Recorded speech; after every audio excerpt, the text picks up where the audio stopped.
Hey everyone, welcome back to Medieval Historian. Let me ask you something.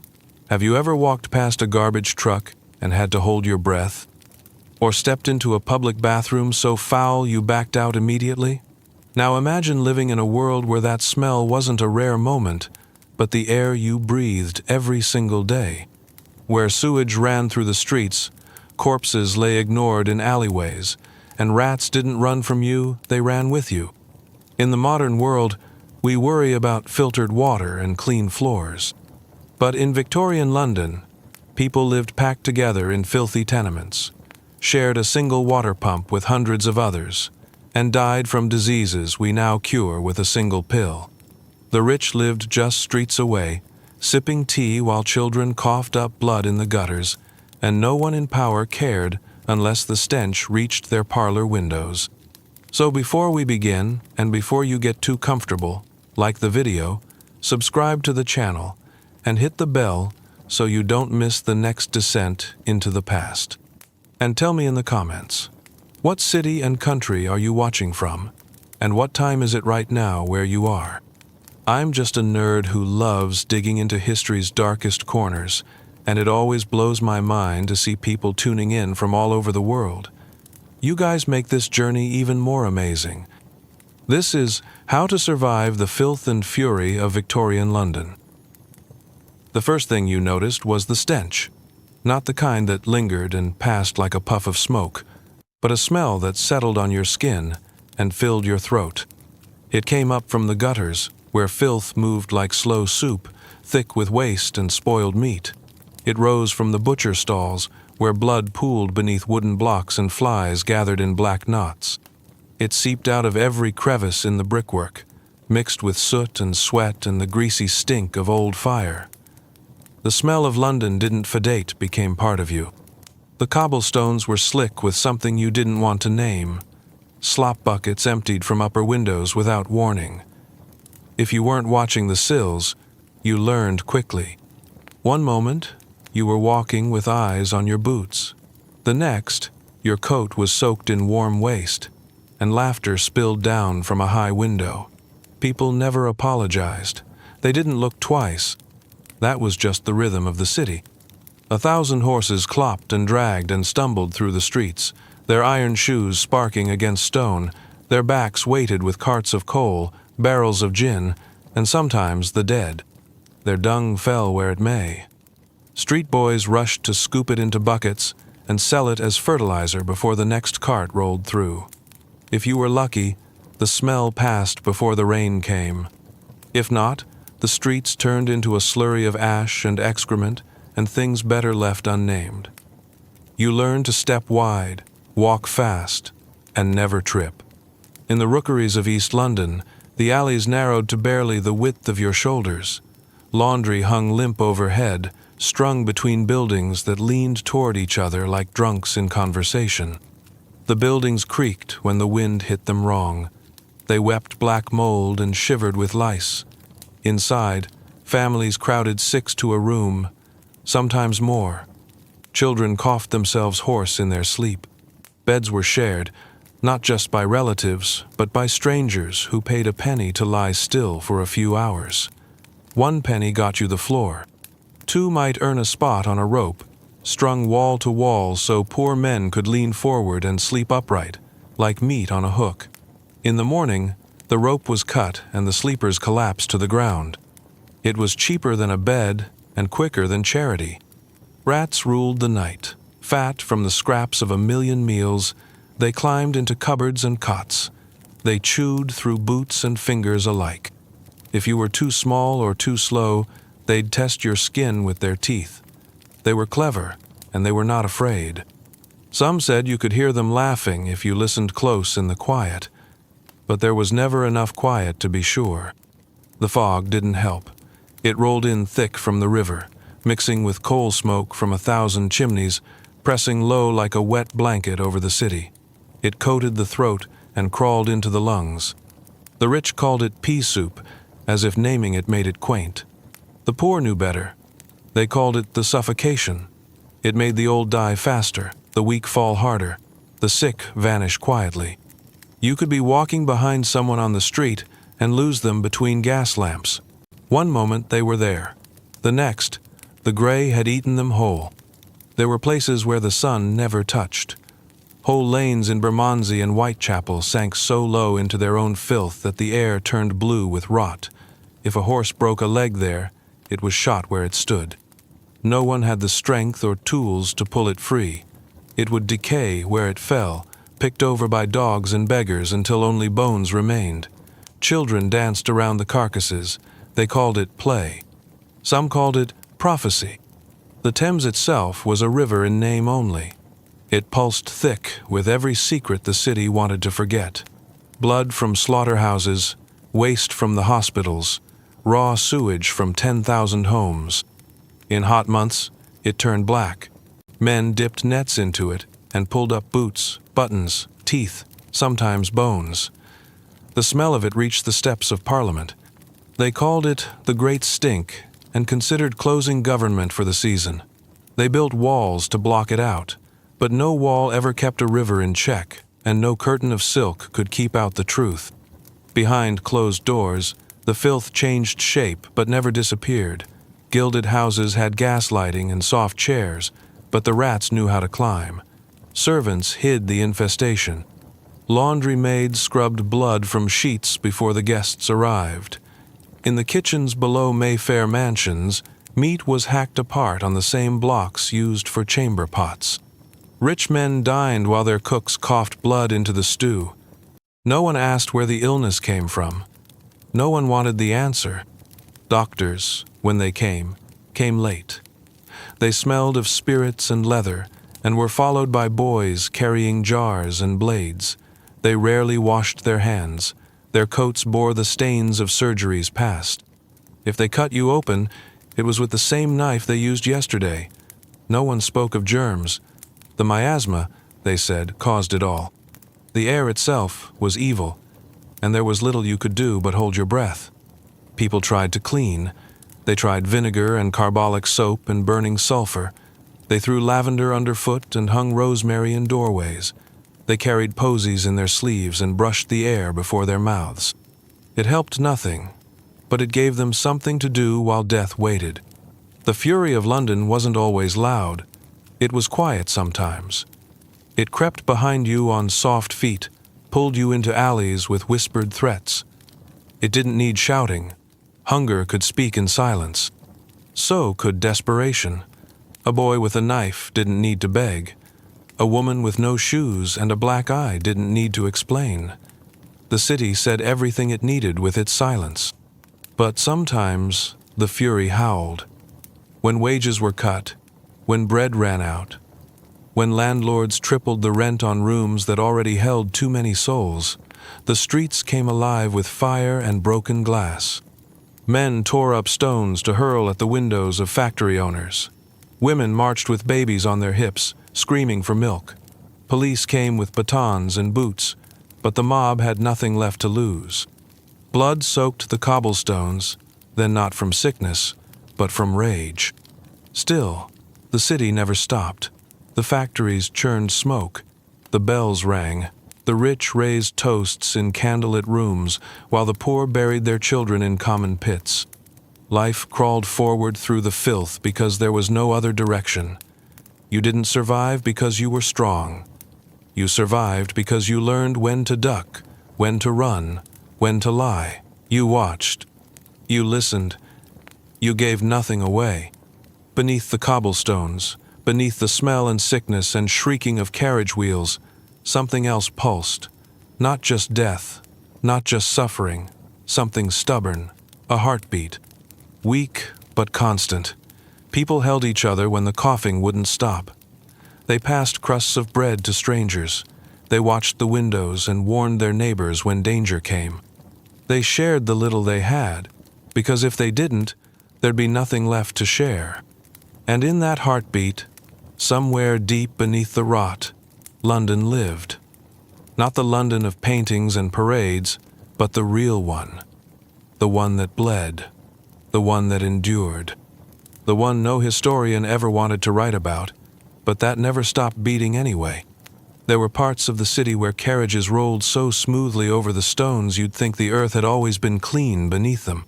Men in top hats and polished boots stepped down into the street without ever seeing the children huddled beneath the lampposts.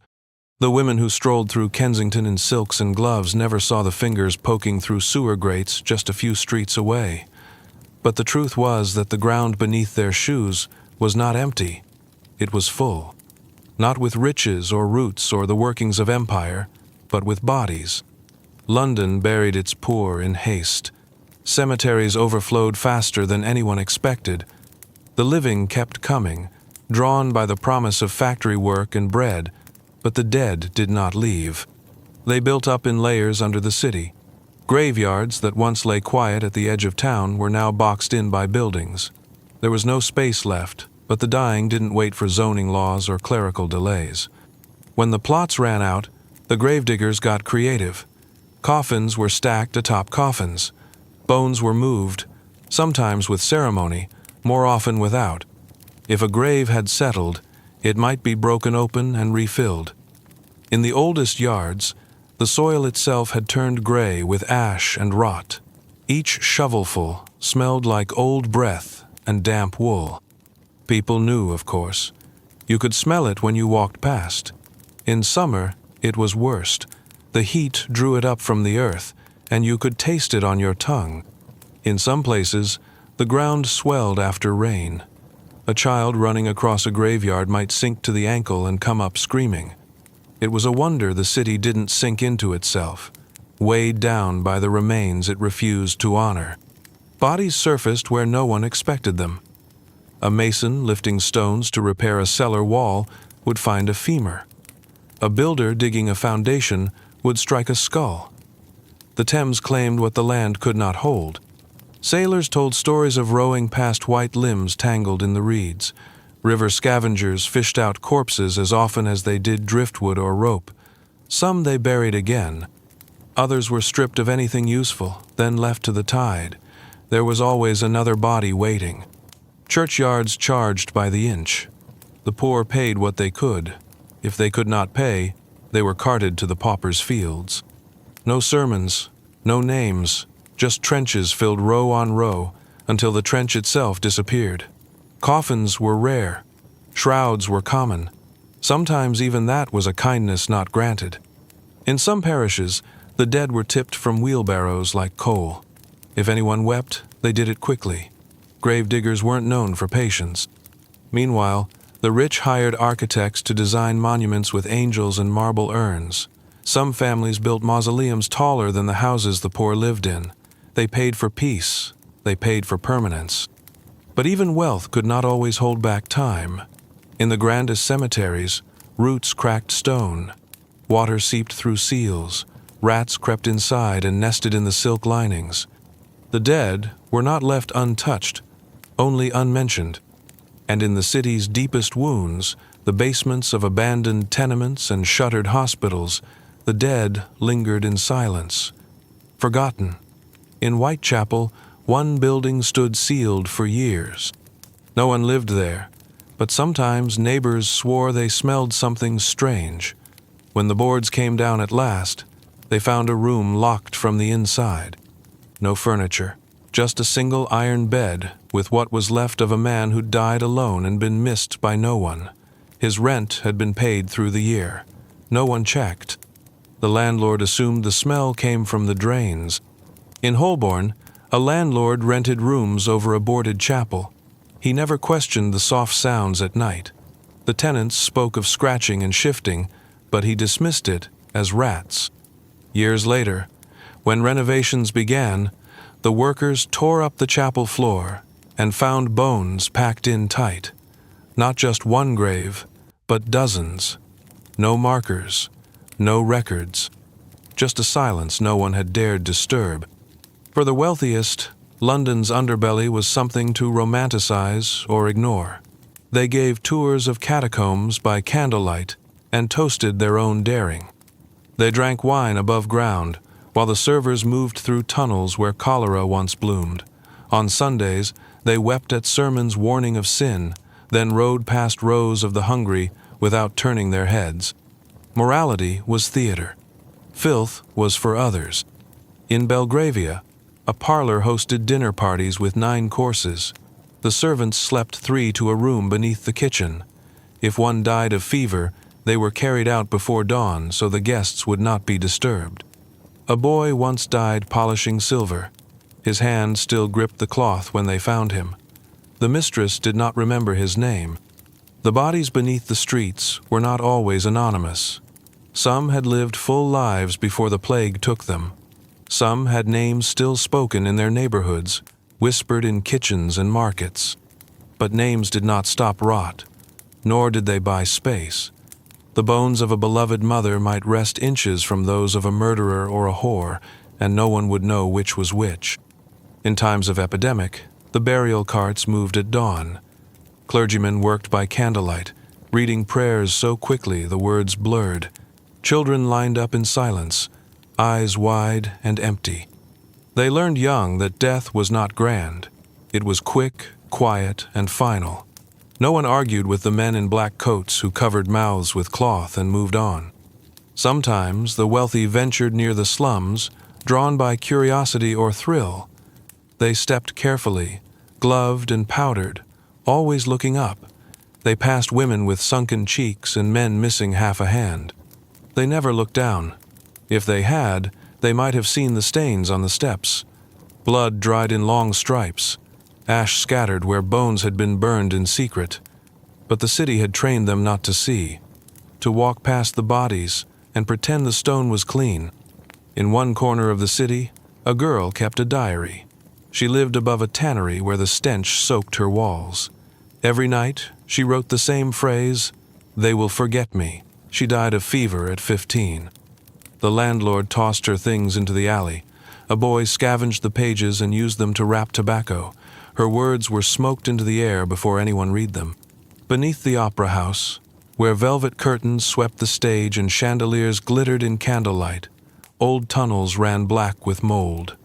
Before music filled the rafters, the dead had been stored there in rows. The ground was never cleared, only covered. Musicians joked about ghosts. They didn't know how close they were to the truth. It was said that London's fog rose thicker where the ground was richest with decay, that the mist remembered, that every step on a cobblestone carried the weight of someone no longer named. The rich did not feel that weight. They floated above it, carried in carriages and sealed rooms. But the ground remembered, the walls remembered, and sometimes, when the air stilled, you could feel the breath of the forgotten at your neck. No one knew the true count. How many bodies lay beneath the schoolyards, the shops, the kitchens? No records survived intact. Fires came, floods followed, paper rotted, but the bones stayed. Buried in haste, lost to maps, part of the foundation now. When new buildings went up, the crews sometimes found them. A jaw, a rib, the curve of a skull. They paused, reported it, waited for instruction. Then they built over it anyway. Time moved forward. Memory did not. The city learned to speak without acknowledgement. It taught its children to look straight ahead, to step around the gutters, to keep the curtains drawn when the carts rolled by. But deep below, the past did not rest. It stirred in the darkness. It shifted in the cold. It waited for someone to remember. And still, above it all, the rich walked in clean boots. They crossed bridges that echoed faintly with the dead beneath.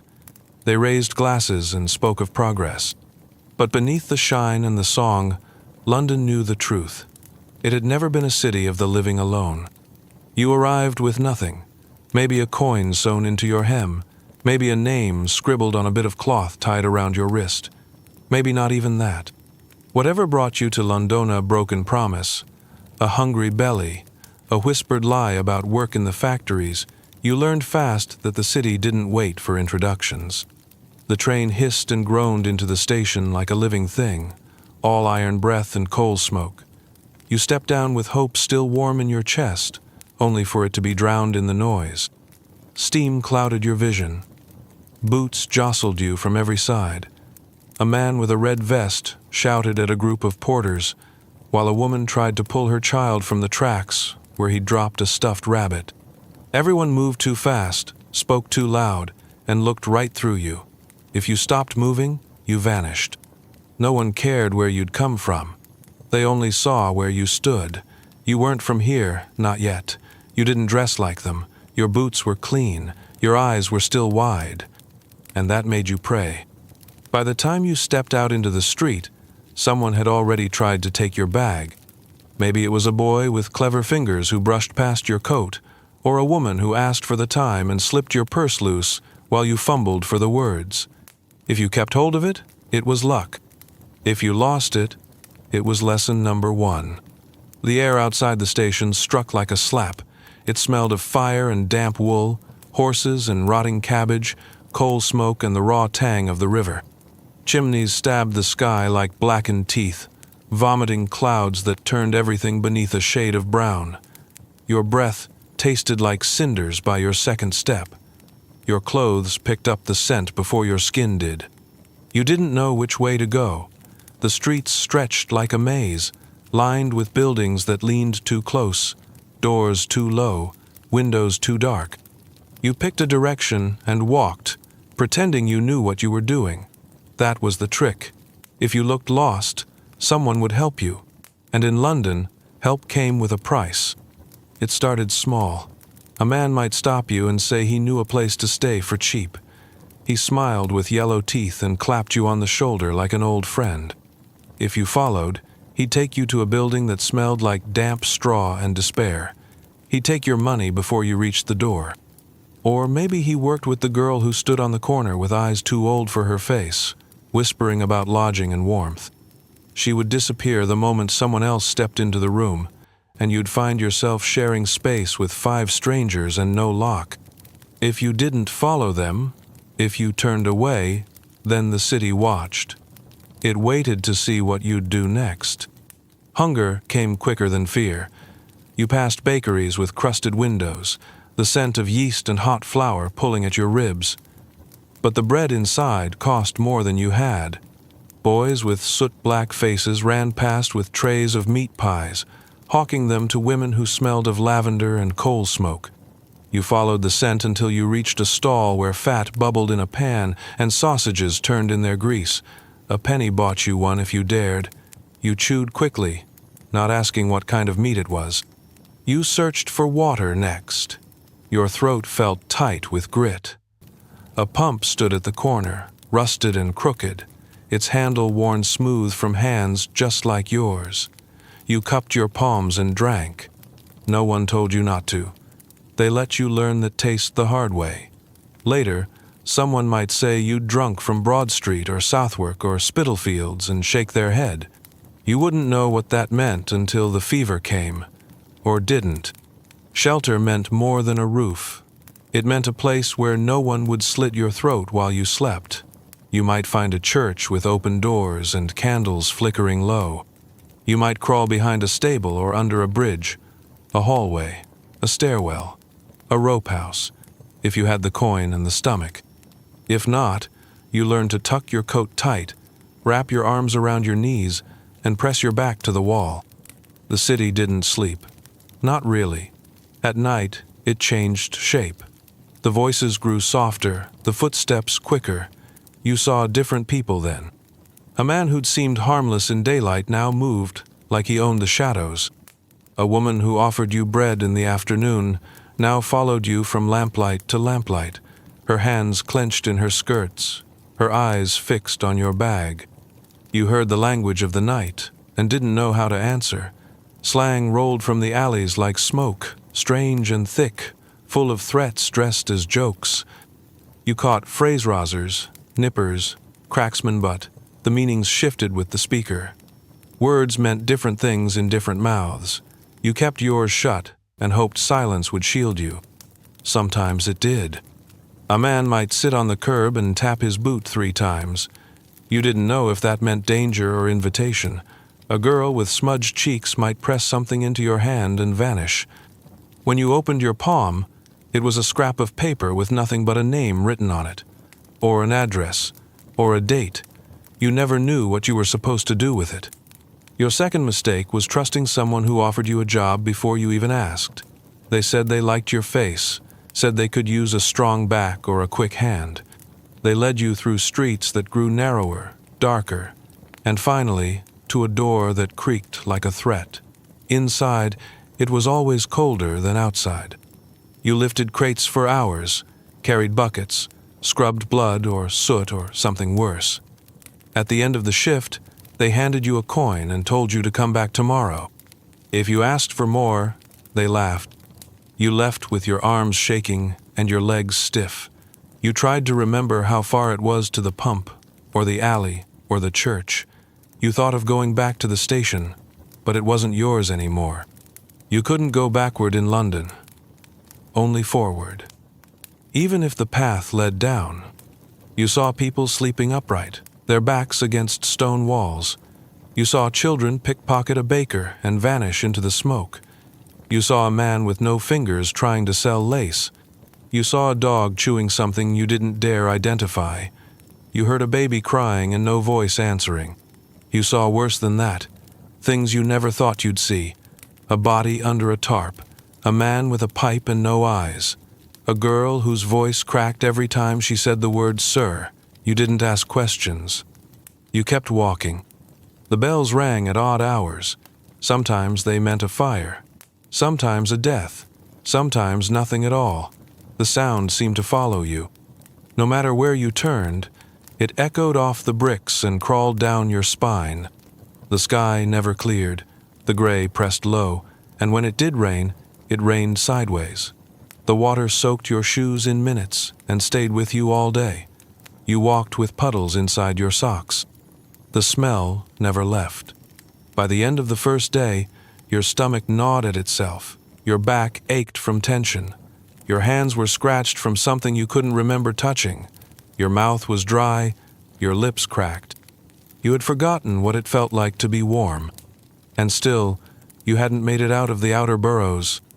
The heart of the city waited beyond the fog, past the factories and rookeries, past the bridges and slaughter yards.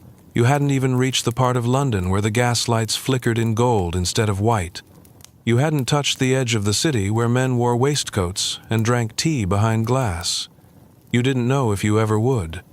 But something inside you had changed. You walked differently. You stopped making eye contact. You kept one hand in your pocket, curled around your last coin, even if you didn't remember putting it there. You moved with the current instead of against it. You learned to pause at corners and listen before stepping into the street. You learned that silence could be armor. You watched. You waited. You didn't speak unless you had to. You weren't safe. Not even close. But you were no longer new. That was the beginning. And in London, the beginning was everything. The smell always got there first. It slipped around corners and curled beneath doorways before a sound could follow. It moved quiet and constant, too heavy to ignore, too strange to name.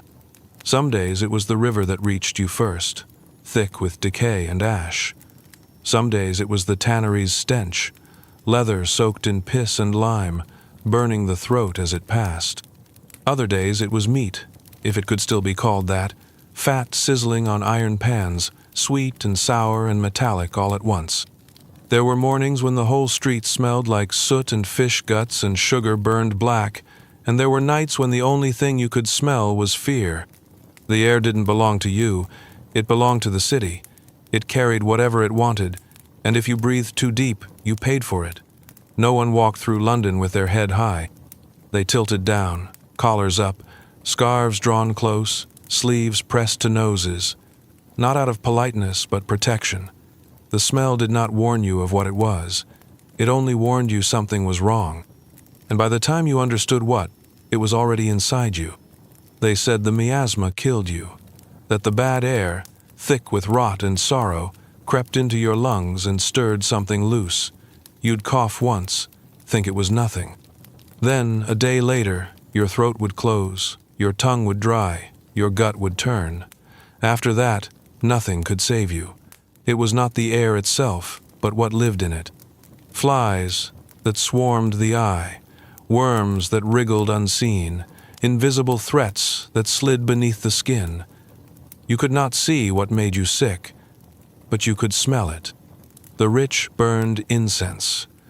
They doused their kerchiefs in lavender oil, pressed perfumed cloths to their faces, walked with oranges cut open and stuffed with cloves.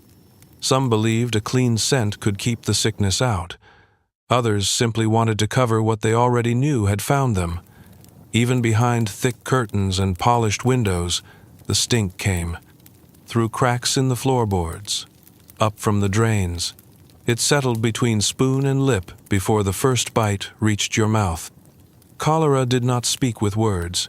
It came with a bubbling sound in the gut, a cramp so sudden you bent at the waist and gasped.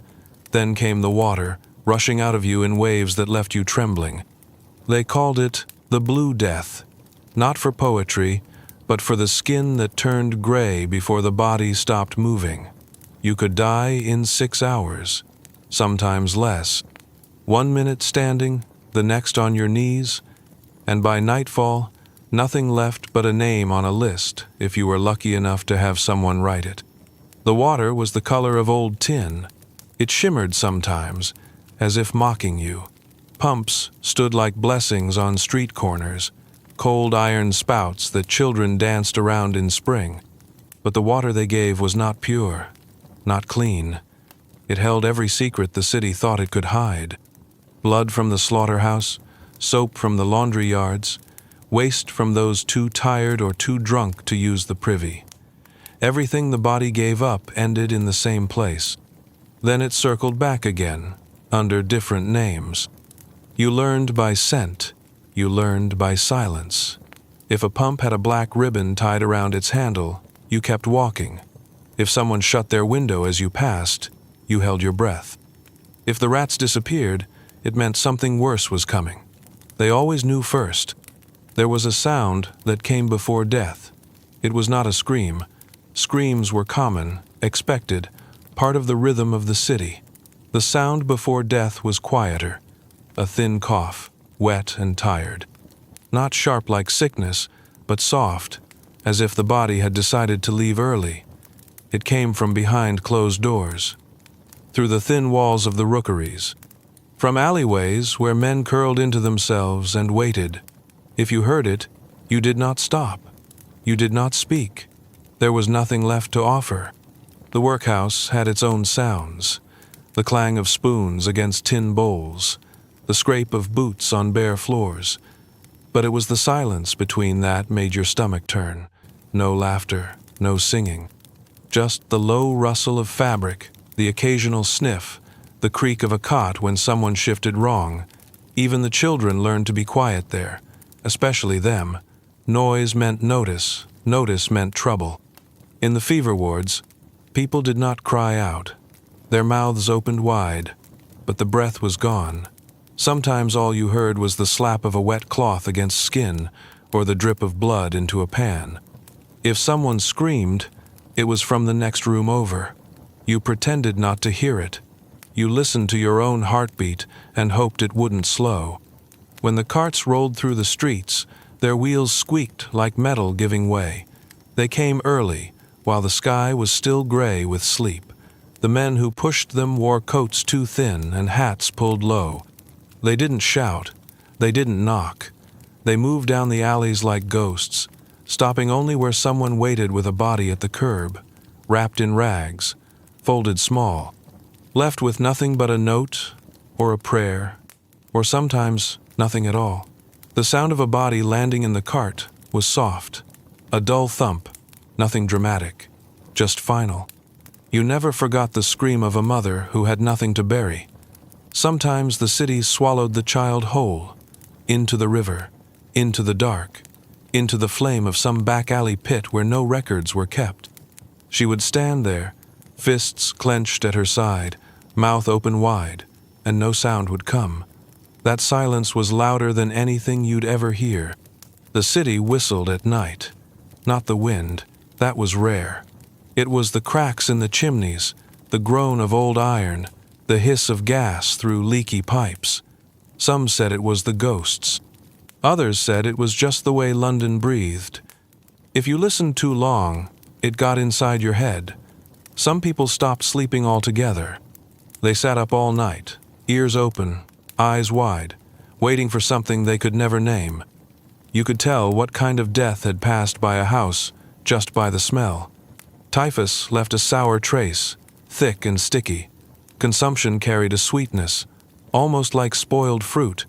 Diphtheria burned. You could smell it 3 doors down. It clung to the walls even after the body was gone. Landlords whitewashed the bricks and opened the windows, but the air did not forget. The sounds of the city did not comfort you. The bells tolled too often. Carriages rattled past with hooves that cracked stone. Boys shouted over meat carts, and the butchers barked back. Glass broke. Dogs howled. Somewhere, someone always ran. Somewhere, someone always fell. But it was the quiet moments between the noise that scared you most, the lull before something terrible, the breath the city took before it screamed again. People wore their survival in the way they moved. Some stepped lightly, as if the street might swallow them. Others walked fast, heads low, faces hard. No one lingered near drains. No one leaned against walls. Touching the city meant inviting its sickness. You learned to float above it, as best you could. You watched the chimneys. When the smoke turned yellow, it meant the dye works were firing. When it turned black, it meant something larger, more dangerous. If it stopped altogether, something had gone wrong. People stared up at the sky like it might offer answers. But it never did. There were stories about men who could smell death before it came. Rat catchers, grave diggers, midwives. They said the scent changed, just a little, just enough to notice. Some tried to train their nose to catch it. Most failed. By the time they recognized the pattern, it was already in their lungs. No one understood what caused the plagues. Not really. The papers blamed the poor. The doctors blamed the air. The church blamed sin. But the city didn't care about blame. It only cared about balance. Too many people in one place, and the sickness would come to clear them out. That was the way of it. No reason, just rhythm. You could not escape the sounds and smells. You could only learn to live with them. You walked with a handkerchief near your mouth. You listened for changes in the coughs around you. You watched the pigeons. If they dropped dead in the square, you did not stay. The city taught you through your skin, through your nose, through your ears. It whispered lessons in every crack and every corner. It left warnings in the air. And if you ignored them, it did not forgive. London was not just dangerous, it was alive. And it spoke to those who survived it. The first thing you had to understand was that being seen could kill you. Not in the sudden, sharp way a blade might. Not in the loud flash of a street brawl or the hot burst of a pistol misfiring in the night. It was slower than that, meaner. Being seen meant being watched, and being watched meant being noticed. And once you were noticed, you belonged to someone else. A man, a gang, a constable, a landlord, a master. It didn't matter who. Someone would claim you. And the moment you were claimed, your choices were gone. The safest thing you could be in London was no one. You learned it the hard way, usually. Everyone did. You arrived with your head up, trying to catch everything at once, eyes full of wonder and confusion. You asked questions. You stood too long in doorways. You reached out to touch things you should have left alone. And the city responded, not right away. It waited. It watched. Then it struck. Someone pulled you into an alley and held a knife to your throat for the coins you didn't have. Or a man grabbed your wrist and told you he had work. Good work. If you just followed him into the building with the door that never closed.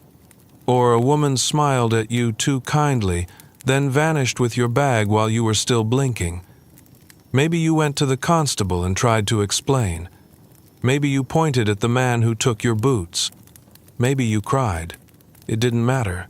That was how the city marked you. After that, you weren't new. You were known, and you had to start over again, from somewhere deeper. So you learned to shrink, to narrow your shoulders, to pull your coat tighter and drop your gaze. You walked just a little behind, just a little to the side, not enough to draw suspicion, not enough to look afraid. You moved like someone who belonged to the bricks and the fog, someone who'd always been there, someone who had nothing worth taking. You kept your hands at your sides and your mouth shut and let the crowd carry you. The ones who survived long enough to find a rhythm developed a way of being that was half posture, half silence. You never moved too quickly, never too slow. You stopped only where others stopped. You learned to match their pace, their expressions, the angle of their heads when the bells rang. You laughed when others laughed and grew silent when the air told you to. You watched how people glanced at lamplighters, how they stepped around coal wagons, how they crossed themselves near alley mouths without seeming to. You memorized the little rituals, not because they made sense, but because they made you invisible. Language mattered, not just what you said, but how you said it. The way you pronounced your H and dropped your G told people everything they needed to know about you. One syllable too high, and you were a toff's child lost among wolves. One word too polished, and they'd take you for a spy or a trickster. But if you got it right, if you spoke like the soot-covered boy sweeping horse dung into a gutter, if your voice sounded like smoke and stone and hunger, then doors stayed closed to you. And that was the point. You didn't want doors to open. Not those doors. The slang was its own world. Every street had a language, every trade a code. The thieves had theirs, full of crooked words that twisted meanings into secrets. The mudlarks and costermongers had theirs too, shaped by river silt and market cries. You didn't have to know every word, just enough to pass, enough to nod when someone said the wrong thing on purpose, enough to keep walking when you heard your name spoken with someone else's eyes. The children learned faster than anyone. They had to. A boy who could mimic accents could earn 3 times what a straight talker could. A girl who could cry on command could get through a gate no one else could pass. They didn't need books or chalk. They learned by watching, by listening, by surviving. Clothes mattered, though not the way you might think. A man in rags might be safer than a man with a clean shirt. A woman with torn hems would pass unnoticed where a well-dressed one would draw questions. You didn't want to look too poor. That meant desperation, and desperation brought attention. But you didn't want to look clean either. That meant someone was feeding you. Someone owned you. The safest face was dirty, but not cracked. Tired, but not weak. You wanted to look forgettable. The clever ones altered their appearance every few days. A patch of soot on the cheek, a different coat, a hat borrowed or stolen. You might wrap your hand as if injured, just enough to draw pity but not help. You might limp one day and walk straight the next. People remembered patterns, so you broke them. The city helped you vanish. Its noise covered your steps. Its smoke blurred your outline. The crowds shifted so often no one could track a single face for long. You ducked into shops, not to buy anything, but to become someone else.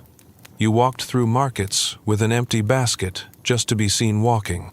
You passed through churchyards and leaned on gates, pretending to wait.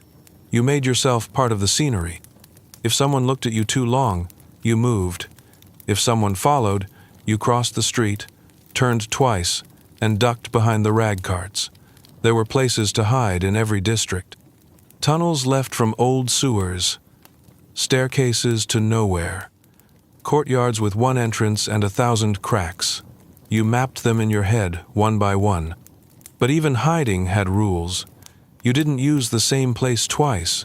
You didn't speak while hidden, and you never, ever stayed past dawn. The city changed when the light returned, and what had sheltered you in darkness could betray you in the day. Some learned to fade into the city by taking on its roles. They sold matches at corners, held horses for gentlemen, called out arrivals outside hotels.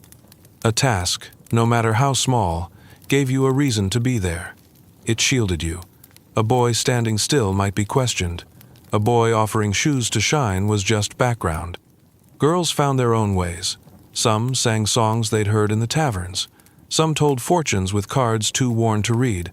Some offered water or directions or stories for coins. The bolder ones did more. But all of them learned to read a face before it changed.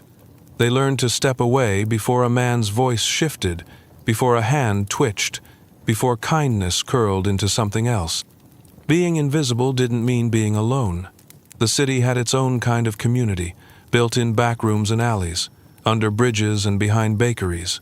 Those who stayed hidden long enough found each other. They didn't speak of names or pasts. They traded meals and warnings and places to sleep. One might whistle low at a corner if the constables were near. Another might leave a chalk mark by a door if the owner gave out crusts after dark. It was a language without words, a kindness without questions. There were codes drawn in soot and coal. A circle meant danger. A triangle meant work, maybe.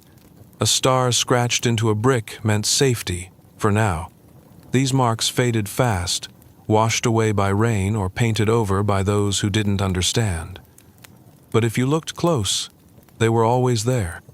Some people couldn't disappear, no matter how they tried. Their skin, their height, the shape of their bodies made them targets. They wore their difference like a flag, and no amount of silence could erase it. So they found other ways.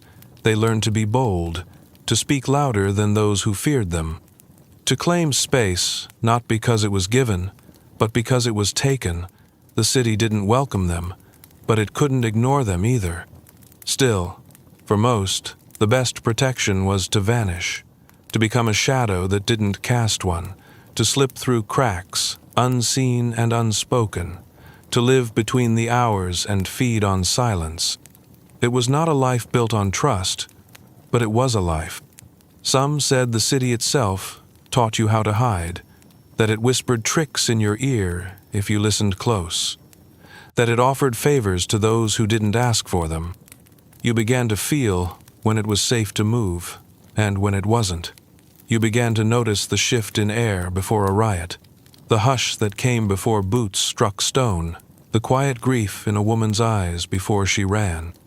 You started to sense who you could pass by and who you couldn't, not from their faces, but from their posture, the tension in their shoulders, the shape of their silence. You walked a different path. You ducked into different crowds. You turned your collar a little higher and pressed your hands a little deeper into your pockets. Invisibility became more than safety. It became identity. You forgot what it felt like to speak without fear. You stopped looking at your own reflection.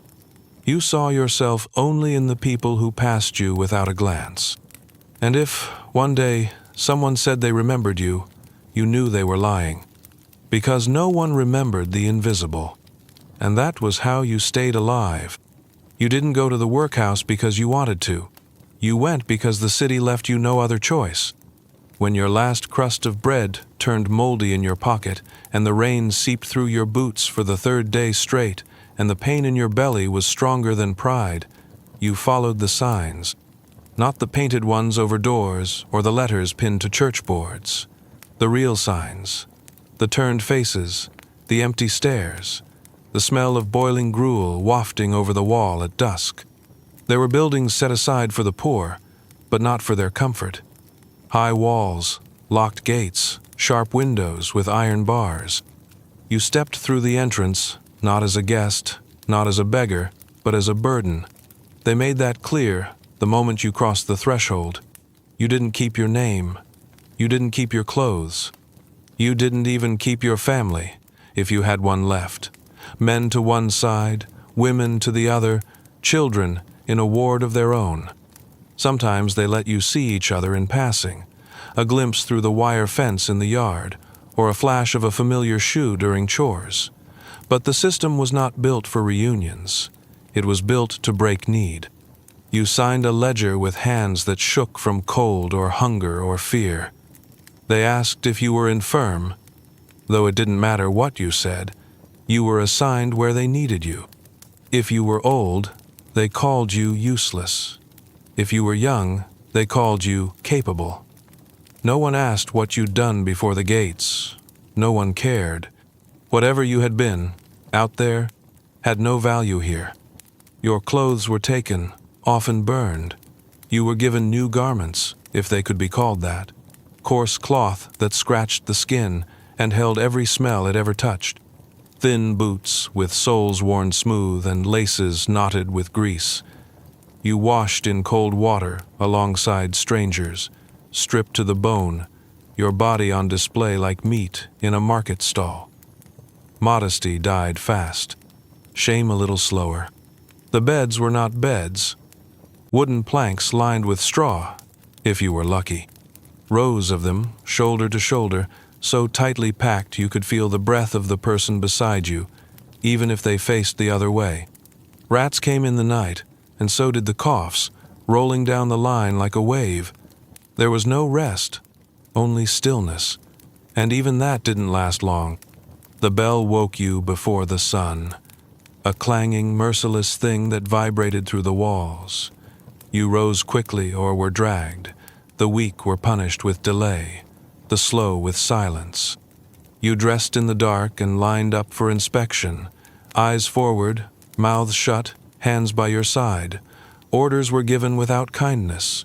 Instructions barked in tones meant to remind you of your place. Breakfast was gruel. Not porridge, not oats, not anything soft.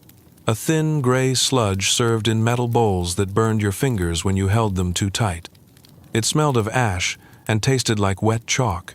You ate quickly because there was never enough. You ate with a spoon that had passed through a dozen mouths before yours. You did not ask where the meat was. You were not there to eat well. The day's work began with marching. Not a parade, not a drill, just a slow shuffle from one part of the building to another. Women were sent to laundry rooms where the steam scalded their faces and their hands turned red from the lye. They bent over vats that smelled of sweat and rot, scrubbing rags that once passed for uniforms. Men were sent to the yard to break stones or pull carts or dig holes that no one explained. Children picked oakum, tearing apart ropes soaked in tar until their fingers bled black. Some cried. Some worked silently. Some stared at the wall like it offered escape. You were watched at all times. Overseers with sticks walked the line. They didn't need to shout. One look was enough to make your stomach tighten. If they saw you pause, you worked harder. If they saw you whisper, you stopped breathing. If they saw you fall, you hoped they didn't step on you. There were prayers, but they offered no comfort. The chapel was cold and bare, a place of discipline more than devotion. The sermon spoke of sin and sloth, of punishment earned and charity stretched too thin. You sat on hard benches, shoulders bowed, eyes down. Amen came like a release. You were allowed no possessions, no letters, no books, no trinkets from a life before. If you managed to hide something, it would be found. They searched you often, rough hands patting your seams, lifting your sleeves, turning your shoes upside down. If they found something worth taking, it vanished. If they found something worthless, they made you explain why you kept it. The answers were never good enough. Voices were rare in the halls. Conversations were brief, muttered between shifts or passed in the shared glance of someone who still remembered how to speak kindly. Friendship was discouraged. Attachment meant disobedience. You learned to measure people by their silence. A girl who blinked twice might be warning you. A man who looked at his boots might be apologizing for something he hadn't done yet. There were no secrets, only codes. The sick ward smelled worse than the yard. It was filled with coughing and wet cloth and the rustle of thin sheets. You ended up there when you collapsed or bled too long or lost your footing on the stairs. The nurse, if there was one, moved slowly and without expression. Her hands shook from old fever. Her mouth stayed closed. She cleaned wounds with vinegar and stitched torn skin with rough twine. If you cried out, she frowned. If you begged, she left the room. Sometimes, someone disappeared. A boy who'd worked beside you all week. A woman who helped you carry the tub. You asked no questions. You just noticed the empty space. You marked it with a nod, or a silence, or a prayer whispered under your breath when no one could hear. You did not ask. No one ever asked. The food got worse as the days went on. You tasted less and less, not because the meals changed, but because your mouth stopped expecting flavor. You chewed out of habit. You swallowed without thinking. You drank water that smelled faintly of copper and mildew. Your belly gave up its hunger before your bones did. Punishments were handed out quietly. A missed chore meant you skipped supper. A wrong word meant extra hours hauling buckets up and down stairs. A fight meant the cold room, where light didn't reach and breath turned to mist. Some returned from it, others didn't. Time folded in on itself. Days blurred, seasons vanished behind brick and grime. You forgot what year it was. You remembered only the rhythm. Wake, work, wait, sleep, repeat. You lived in hours, not weeks. In steps, not miles. The worst part was not the pain or the hunger. It was the forgetting. You forgot how to speak in your own voice, how to laugh without watching for eyes, how to hope. The world outside faded. Faces from your past turned soft and uncertain. The sound of your own name felt foreign. And still, part of you held on, not proudly, not loudly, but stubbornly, in the way you tied your shoes each morning, in the way you scraped every last bit of gruel from your bowl, in the way you whispered to yourself before sleep, a word, a memory, a name, anything to remind yourself you had once been more than this. Some escaped, not many. A few found work outside the walls. A few were taken in by churches or strangers with soft eyes. A few ran, fast and desperate, not knowing where they were going, only that it was away. Most who left returned, sick, starving, broken. The city offered little else. But no one stayed by choice. No one ever stayed by choice. The workhouse was not a place for healing.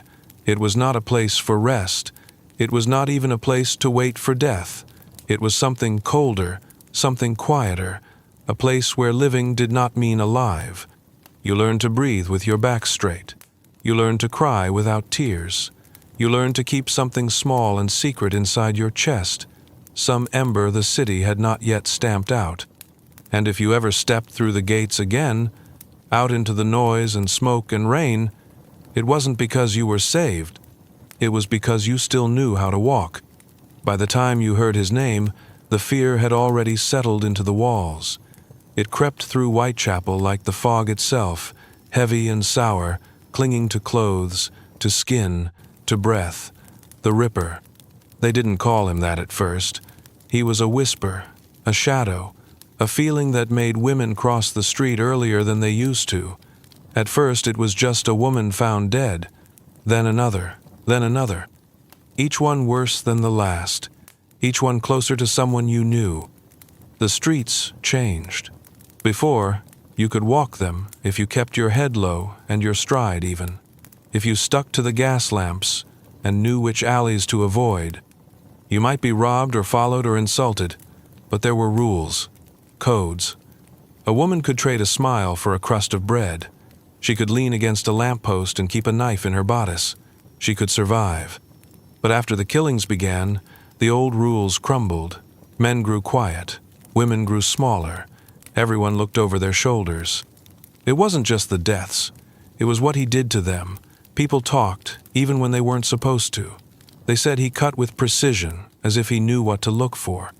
They said the bodies weren't just murdered, but opened like books, as though someone were reading secrets from their insides. And every time, the police said they had no leads, that nothing could be done, that these women had brought danger to their own doors. You learned quickly not to walk alone, not at night, not even in your own lane, on your own corner. You watched the shadows under the street lamps, where the fog curled like fingers. You kept your steps loud enough to be heard, but quiet enough not to draw attention. You didn't speak to strangers. You didn't answer questions. You trusted no one, not even the uniformed men who swore to protect you.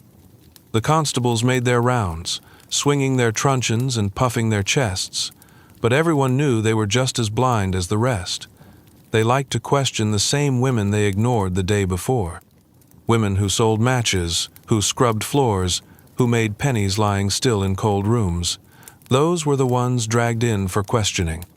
Not the men who wandered too long at night or who cleaned their boots a little too thoroughly the morning after another girl went missing. In the taverns, the killings became a game. Men joked about who would be next. They toasted to the Ripper with gin and shouted names across the bar. If a woman raised her voice, they laughed harder. If she left, they followed her with their eyes. Some said the Ripper was doing the work the city didn't have the stomach to finish. Others said he was a doctor, a butcher, a foreigner, a ghost. Each guess said more about the speaker than the man they feared. You learned to protect yourself the way other women did. You carried pins in your sleeves and blades in your boots. Some wore whistles on string necklaces, though no one ever came when they were blown. Some stitched heavy buttons into their skirts to swing like weights if they had to run. Others made deals with the boys on the corners. For a crust or a copper, a lad would walk 2 paces behind you until your door clicked shut. Sometimes it worked. Sometimes it didn't. You learned which routes stayed lit longest and which ones twisted too sharp to see ahead. You memorized the sounds of the city so well you could tell when something changed. The shuffle of boots on brick, the flick of a match too close behind you, the way silence pressed in when it should have cracked with footsteps. If the air grew still, you turned around. The fear never left your chest. It became part of your breath.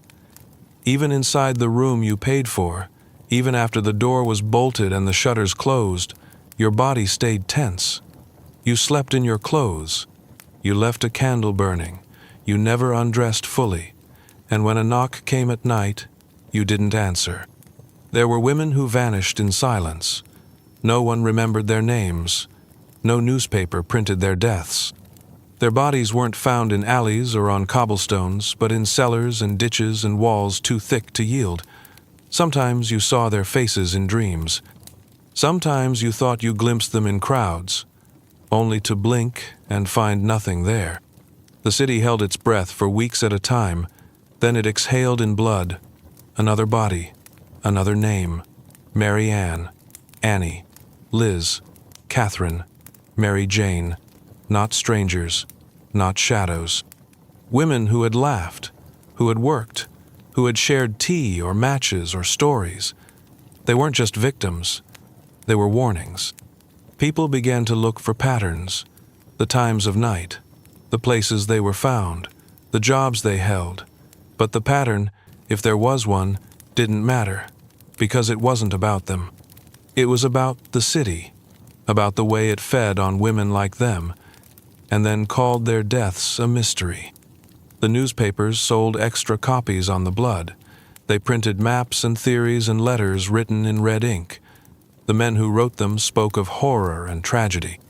Then, in the same column, they questioned the morality of the dead. They wondered aloud what choices had led these women to such ends, as if surviving in London were a choice, as if being seen were a sin. The worst part was that nothing changed. Not after the first, not after the last. They never found him. He walked free, if he ever existed at all in one man.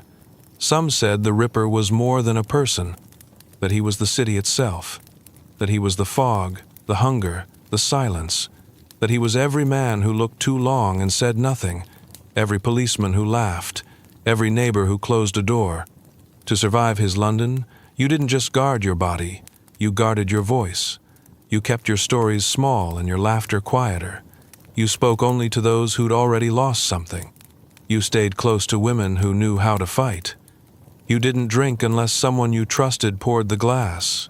You didn't walk unless you knew every stone. And you grieved, quietly, in stairwells and back rooms, in corners of the market where no one would see. You lit candles for women whose names never made the paper. You left flowers on cobblestones that were scrubbed clean the next day. You spoke their names under your breath while hanging laundry, while sweeping floors, while wiping tables in pubs that claimed they never knew them. You survived by remembering, not the man, but the women, the way they smiled, the way they resisted, the way they endured until the city decided they had done enough. And even then, you told their stories, not in loud declarations, but in gestures, in the way you offered a cloak to a girl walking alone, in the way you waited outside until your friend's light flickered twice in her window, in the way you never let a woman walk home in silence. You survived because they didn't, and you never let yourself forget why. Whitechapel did not begin as a place of death. It was a place of labor, of soot, of crowded children, and rising bread. The cries from the vendors in Dorset Street, the clang of iron from the yards, the chant-sung prices from the market women, all of it belonged to life. But that changed. Not all at once, but slowly, like a fog creeping in before you realized it was even there. After the first murder, the streets became quieter after dark. Not silent, not at first, just more careful. The usual shouting seemed to lose its edge. The drunken songs thinned out. People walked with their arms closer to their bodies. Then it happened again and again, each one worse than the last, each one closer to home.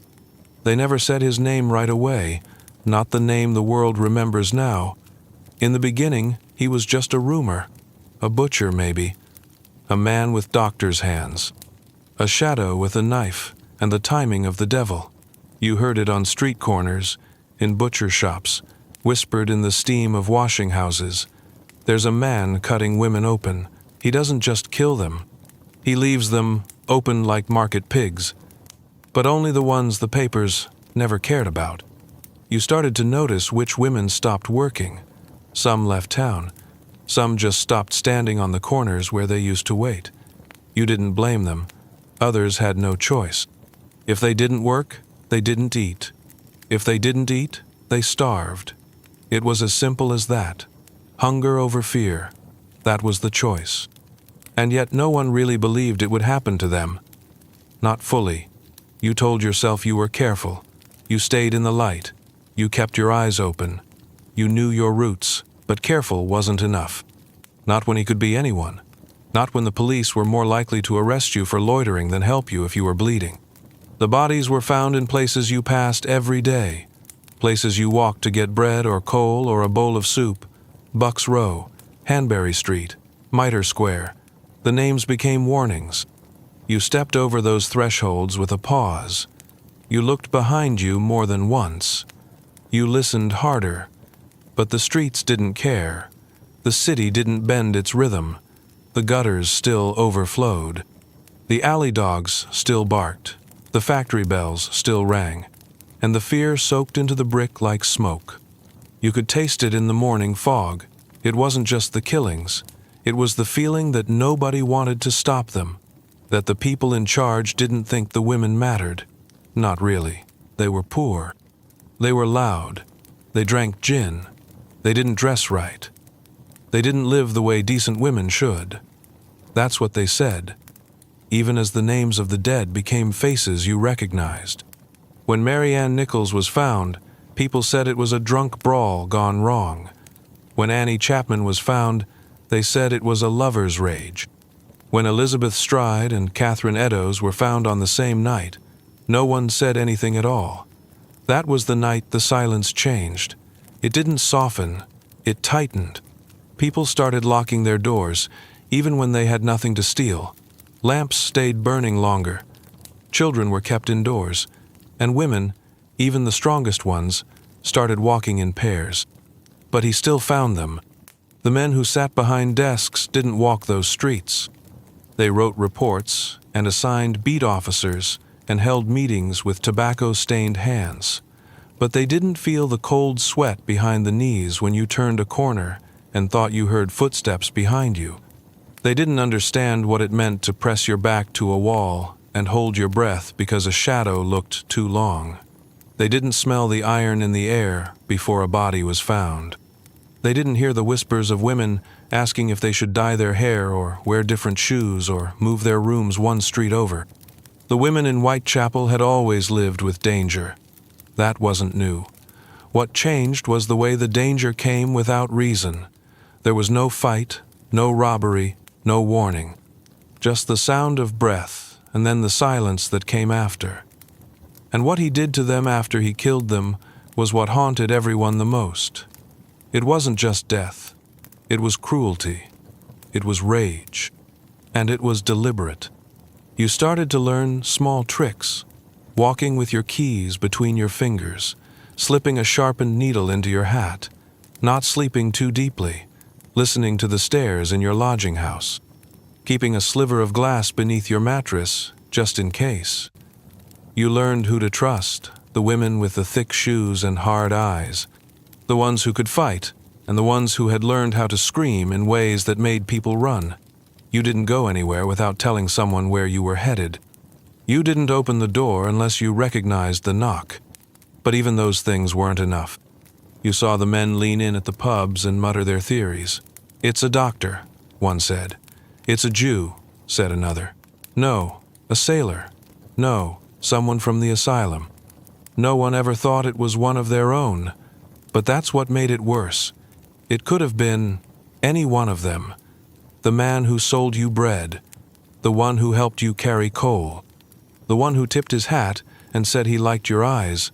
They could smile with one face and kill with another. And through it all, the constables paced their routes, looking tired and uncertain. Sometimes they brought you in for questioning. Sometimes they just asked if you'd seen anything. Most times, they avoided your eyes, especially if you had a bruise or blood under your nails. It was easier to treat you like part of the problem than part of the city worth protecting. Still, life went on. Because it had to. You still had to earn your pennies, still had to light your fires, still had to carry your water and scrub your skirts and mend your shoes. You still had to walk the streets, even if you trembled every time a man looked twice. When Mary Jane Kelly was found, everything stopped. She was young, pretty, pale and blonde and softer than the others. That was what they said, though it shouldn't have mattered. She had a room with a fireplace, a few pieces of furniture, a window with curtains. She was found inside. That was the part that shook people. He came through a door, through a wall, through a space that should have been safe. After that, the fear changed shape again. It became rage, not loud rage, quiet, bitter, burning rage. Women started watching each other more closely. They started gathering in small groups before going out. They started making rules of their own. If you don't come back by dawn, I'll go looking. If I hear something, I'll knock twice. If I see someone following, I'll call your name. They didn't wait for the police. They didn't wait for justice. They started protecting each other because no one else would. And that was how you survived. Not through hope, not through the press, not through prayers from men in collars who had never bled in a gutter, but through each other. Through whispered warnings and shared knives and watching windows at midnight. Through voices in the dark saying, "Wait, come with me, take my hand." The Ripper never answered for what he did. The city never apologized for failing the women he murdered. The fog never lifted fully, but the women remembered. They remembered every scream that wasn't heard, every name that wasn't printed, every footstep in the dark that ended in silence. And the women who lived? They survived by becoming the kind of people no man could easily harm. They became watchers, fighters, knotted threads in a city that had tried to unravel them. They were not saved. They saved each other. And they carried that memory every time they lit a lantern, every time they locked a door, every time they walked together through streets that once ran red. There was another London beneath the one printed on the maps. It ran under the arches and behind the shutters, between the gaps in the cobblestones and down the stairwells too narrow for a cart.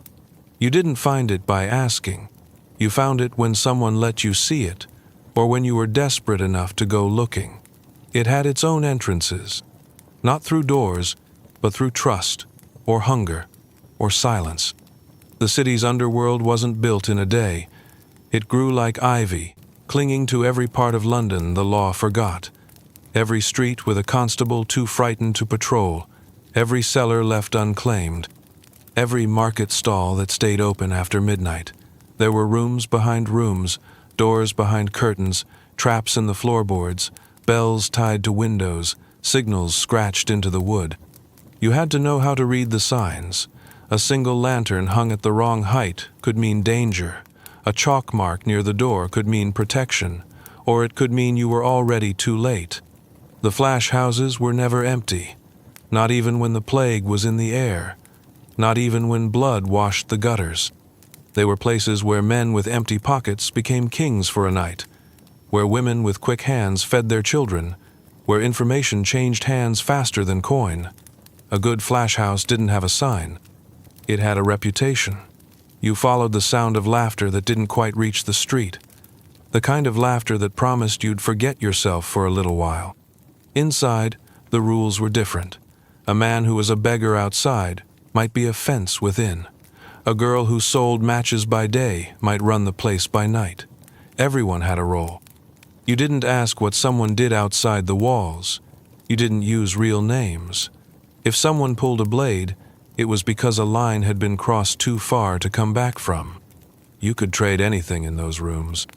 Stolen boots, forged papers, French perfume, Irish whiskey, secrets about constables, maps of tunnels under the old brewery, even a letter sealed with wax and stolen from a banker's coat. Nothing was sacred, but everything had value, and everyone was watching, not just with eyes, but with memory. You got one mistake, sometimes two. After that, your name vanished from the ledger, and no one remembered seeing you come in. The language spoken in those corners was a code. It was older than most of the buildings above it. Thieves' cant, twisted and layered, with words that meant something different to every ear. A nose was a spy. A dead man's grin meant a corpse that had been stripped. Wipe could mean a pocket, a purse, or the man who lifted it. The trick wasn't just in speaking. It was in knowing when to speak and when to let silence answer for you. Children moved freely in the underworld. No one noticed them unless they had to. They made the best lookouts. They slipped through cracks. Adults couldn't manage. Some started as pickpockets, some as beggars, some as decoys. If they were lucky, they found someone to train them, someone who taught them when to run and when to vanish, when to steal and when to wait. The best of them became ghosts. They didn't age, not really. They just shifted form until no one remembered who they'd been. There were men called sneaksmen, who could open any lock made in England. They worked fast, worked quiet, worked clean. You didn't see them coming, and you didn't hear them leave. They didn't take everything, just what they came for. That was how you knew it was them. A good sneaksman had pride. A bad one had blood on his shoes and didn't last long. Not everyone in the underworld was a thief. Some were just survivors. Women who had lost too much and refused to lose more. Men who couldn't go straight because there was nothing straight to walk toward. Some were fugitives. Some were veterans. Some were people no one had looked in the eye for years. They found each other in the quiet spaces and didn't need words to stay close. The underworld punished its own. If you lied to the wrong person, you were done. If you stole from someone you shouldn't have, you'd wake up in the river. There wasn't a court. There didn't need to be. Judgments came quickly, often in the dark, and always with purpose. But there were also protections. If you followed the rules, if you paid your share, if you gave warning when warning was due, you could move through that world safer than you ever could in the daylight. There were women called fortuners who sat in back rooms with bones in bowls and cards too thin to shuffle. Some of them saw nothing. Some of them saw too much. A few could look you in the eye and tell you what street you'd die on. Whether you believed them didn't matter. Once they spoke, the underworld believed for you. There was a man in Southwark known only as Mr. Grey. No one knew where he lived. He sent messages through boys with inked arms. He could get you out of the country in 2 days, or get you into a house you had no business entering. You never saw his face, only his signet, pressed in wax, a raven without eyes. If you had one of those seals in your coat, doors opened. If you forged one, your body was never found. Music moved through the underworld like water, not the kind heard in the opera houses or above taverns, but low songs, half-whispered and full of names not spoken anywhere else. Songs that told who'd died and who'd vanished. Songs that passed stories to the next generation, warnings sewn into melody. No one taught you the words. You picked them up a line at a time, in places you didn't know you were listening. There were still moments of joy, real joy. A game of dice that ended in laughter. A pot of stew passed from hand to hand without question. A child learning a card trick and surprising everyone. These moments didn't last, but they were held onto tightly because they were rare and real. Outside, the world didn't know how deep the underworld went. The constables thought it was just crime, just vice. They didn't understand that for some, it was the only version of London where a person could breathe without begging permission. It was the city's pulse, low and constant. It had always been there. It would always be there. Every once in a while, the city tried to stamp it out. A raid here, a fire there, a sweep through the alleys with clubs and boots. But the underworld didn't burn. It shifted. It slipped into another form. One tunnel closed, another opened. One king fell, another rose. You couldn't kill what hid in the cracks. You couldn't silence what was never loud. If you were lucky, you passed through and left with your pockets full and your name intact. If you weren't, you learned what the underworld took when it didn't forgive. It didn't need weapons. It had memory. It had silence. And it had time. For those who belonged to it, who breathed it in as deeply as the fog above, it became the only place that ever felt real, the only place that told the truth. Because in the underworld, no one pretended. No one wore masks unless they had to. There were no illusions of safety, no lies about fairness, no sermons about mercy. There was only survival, only grit. Only the quiet understanding that if the world above didn't want you, there was still somewhere to go. And somewhere, someone always waited in the dark, ready to teach you the rules. The doctor's coat didn't make you feel safe. It made you nervous. The stains on the cuffs, the rust on the instruments, the heavy smell of gin or carbolic clinging to the fabric, these weren't marks of care, but reminders. A visit from a doctor didn't mean healing. It meant you were sick enough, desperate enough, or rich enough to call someone who might kill you faster than the illness could. Medicine in London wasn't a science. It was an attempt. It was hope packaged in pain, offered by men who often knew less than they claimed. Some had certificates, others just a sharp blade and a steadier hand than most. They carried their tools in leather rolls or wooden boxes with green felt lining. Knives, saws, clamps, syringes. Everything had a use, but not always the one you wanted. They treated fevers by bleeding you. Open a vein, let the sickness drain with the blood. If you weakened, they said the poison was strong. If you died, they said the poison had been stronger. For headaches, they gave laudanum, a syrup so thick with opium it turned screams into sleep. Children teethed on it. Women swallowed it to dull the ache of a lost child or a hopeless life. It numbed the nerves and clouded the mind. And it was sold cheap enough to ruin a whole block of tenements. If your stomach hurt, you were purged. Buckets and rags. If your skin blistered, it was lanced. If you coughed blood, you were told to get more air, even if your home had no windows. They wrapped bandages without washing their hands. They stitched wounds with the same needle used on the last man. You could survive the injury and still be dead within the week. Surgeons didn't wear gloves. They wiped their hands on aprons already stiff with blood. They worked fast because the pain was unbearable. An amputation might last under 5 minutes. The faster the cut, the greater the applause from the students watching. Yes, there were students. Crowds even. People paid to see the insides of a man, to learn how the body failed from those who often couldn't fix it. Hospitals weren't sanctuaries. They were risks. You entered if you had no choice. The smell of them hit you first: old blood, boiled linens, vinegar, death. The beds were narrow, the rooms packed. Screams came through thin walls. The rats never left. If you weren't ill when you arrived, you might be by morning. Midwives worked in the shadows of these places, women who had seen more births than most doctors, who knew the signs of life and death better than any man with a degree. But they weren't trusted, not always. Some called them witches, others called them saviors. They knew which teas softened pain, which oils eased a breach, which prayers to whisper when all else failed.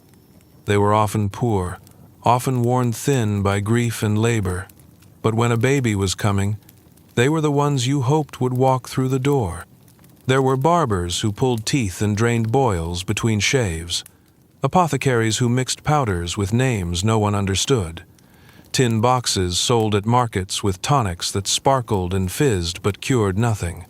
Traveling men with silver tongues promised you health in a bottle. Some even believed what they sold. Most just needed the coin. If you couldn't afford any of them, you turned to what you had: onion poultices for coughs, mustard plasters for sore chests, dried herbs passed down from your grandmother, boiled in tin kettles and whispered over. They didn't always work, but sometimes they did, sometimes more than the doctor ever could. People feared sickness, but not just for what it did to the body. They feared the way it stripped you of everything else. You couldn't work, you couldn't pay, you couldn't hide. A single cough might cost you your job. A rash might cost you your room. Neighbors turned their eyes away. Friends stepped back. If a landlord suspected you might bring disease into the building, he'd toss you out before you finished your sentence. Death certificates didn't always tell the truth. People died of hunger and were marked down for fever. They died of grief and were blamed for drink. They died in childbirth, and the record read, natural causes. You might be buried with no name at all, or worse, with the wrong one. There were healers who weren't supposed to heal, women who worked with roots and stones and bits of bone, men who whispered over wounds and claimed the devil's hand, could sometimes save what the church had given up on. You weren't meant to trust them, but sometimes they were the only ones who tried. They charged less, they asked fewer questions, and when they failed, they mourned beside you. You learned to listen not just to doctors, but to each other. A neighbor knew when a cough was just a chill or something worse. A mother knew when her child needed broth or quiet or the back of a cool spoon. The poor had their own medicine, passed hand to hand, shaped by centuries of trial and error. It didn't come from books. It came from memory. Medicine in London, if you could call it that, was not a shield. It was not clean, or certain, or kind. It was a gamble, a hope, a risk you weighed with your last coin. And even then, you might die in spite of it, or because of it. So you carried on. You rubbed your joints with lamp oil. You pressed mint to your temples. You washed your hands, even if the doctor never did. And when someone asked how you were healing, you smiled and said better, because that was the best medicine most people ever got. If you were a woman in Victorian London, your life did not belong to you. From the moment you opened your eyes in the morning to the moment you closed them at night, someone else was deciding where you stood, what you wore, what you could touch, and who you had to smile at to stay alive. You were not raised to speak, but to serve. Not raised to think, but to endure. Your value was measured in silence, in stillness, in how much of yourself you could give without complaint. You could be born in a fine house with curtains drawn against the world, with nurses and governesses and rules about posture and dinner conversation, Or you could be born in a cellar with your mother's fingers in your hair and her breath wheezing against your ear as she labored over a wash basin and prayed the landlord wouldn't call. Either way, you learned early. You learned what kind of woman you were allowed to become, and you learned what happened to the ones who refused. If you had money, they taught you how to faint properly and how to smile without showing teeth. You practiced embroidery until your fingers bled, and you were told that blood was noble. If you spoke too boldly, they blamed the books. If you asked too many questions, they blamed your womb. Women with opinions were delicate, hysterical, unfit. Women with pain were exaggerating. You were kept quiet with corsets and laudanum and soft music. You were told that virtue would protect you, but virtue only ever protected those who could afford to fall behind a locked door. If you had no money, you were told a different story. You were told you had to work harder than your brothers, but never earn more. You scrubbed floors until the skin peeled from your hands, and when you bled into the bucket, they told you not to stain the water. If you looked the wrong way at a man, you were inviting shame. If you were caught alone after dark, you were already lost. You might work in a laundry where steam melted the skin from your cheeks, or in a factory where the machines roared louder than your thoughts. And if you fainted from hunger or heat, they called you lazy. You could take service in a fine home, be a maid or a scullery girl, wake before the sun, answer bells with aching feet, clean linens that would never touch your own skin. You learned to walk without making noise, to listen without looking, to vanish when not needed. If the master of the house looked at you too long, you were told to be flattered. If he touched you, you were told to be quiet. If you became pregnant, you were told to leave. And there were always the Magdalene laundries, the homes for fallen women. They didn't care how you'd fallen, only that you had.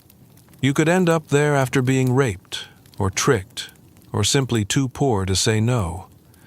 You could be sent by your own family, by your employer, by a stranger who didn't like the way you walked. Inside, you were stripped of your name, your voice, your hair. You scrubbed clothes in cold water for hours each day and prayed that silence would be mistaken for redemption. If you had children, they became your burden and your weakness. If they cried, you were blamed. If they starved, it was your sin. A working mother was an unfit mother. A single mother was a disgrace. If you gave your child to a wet nurse, you were selfish. If you worked as a wet nurse, you were unclean. If you lost a child, you were not supposed to grieve. Just fold the blanket and start again. They told you to marry, that it was your one chance. Not for love, that was a luxury. For survival, you chose the man who looked the least likely to hit you, or the one who already had a room, or the one who wouldn't ask too many questions. Once married, the law saw you as his. You could not own property. You could not keep your wages. If he beat you, it was discipline. If he drank, it was your fault. If he left, it was your shame. And if you could not marry, there were still ways to earn. The oldest ones, the ones whispered about in corners and judged with raised brows. But the truth was, for many women, selling the body meant buying bread. It meant keeping a child fed. It meant staying alive one more night. Some women walked the streets. Others worked in houses with velvet curtains and locked doors.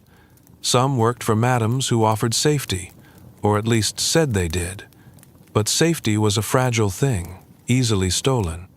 People thought they knew what a fallen woman looked like. They pictured rouge and ribbons and skirts pulled high. They didn't see the way she walked home with broken shoes. They didn't see the hunger that made her voice sharp. They didn't see the bruises, or the children she tucked in with hands that still shook. Some women resisted in ways that no one saw. A wife who hid coins in the lining of her coat. A mother who taught her daughter to read when the law said no. A maid who stole a book and read it by candlelight, then put it back the next day with no one the wiser. Resistance wasn't always loud. It was survival, repeated 100 different ways. Others resisted louder. There were midwives who taught women how not to become mothers again. There were suffragists who handed out pamphlets in the streets until their hands were seized. There were match girls who went on strike, who shouted back at the men and the bosses in the streets.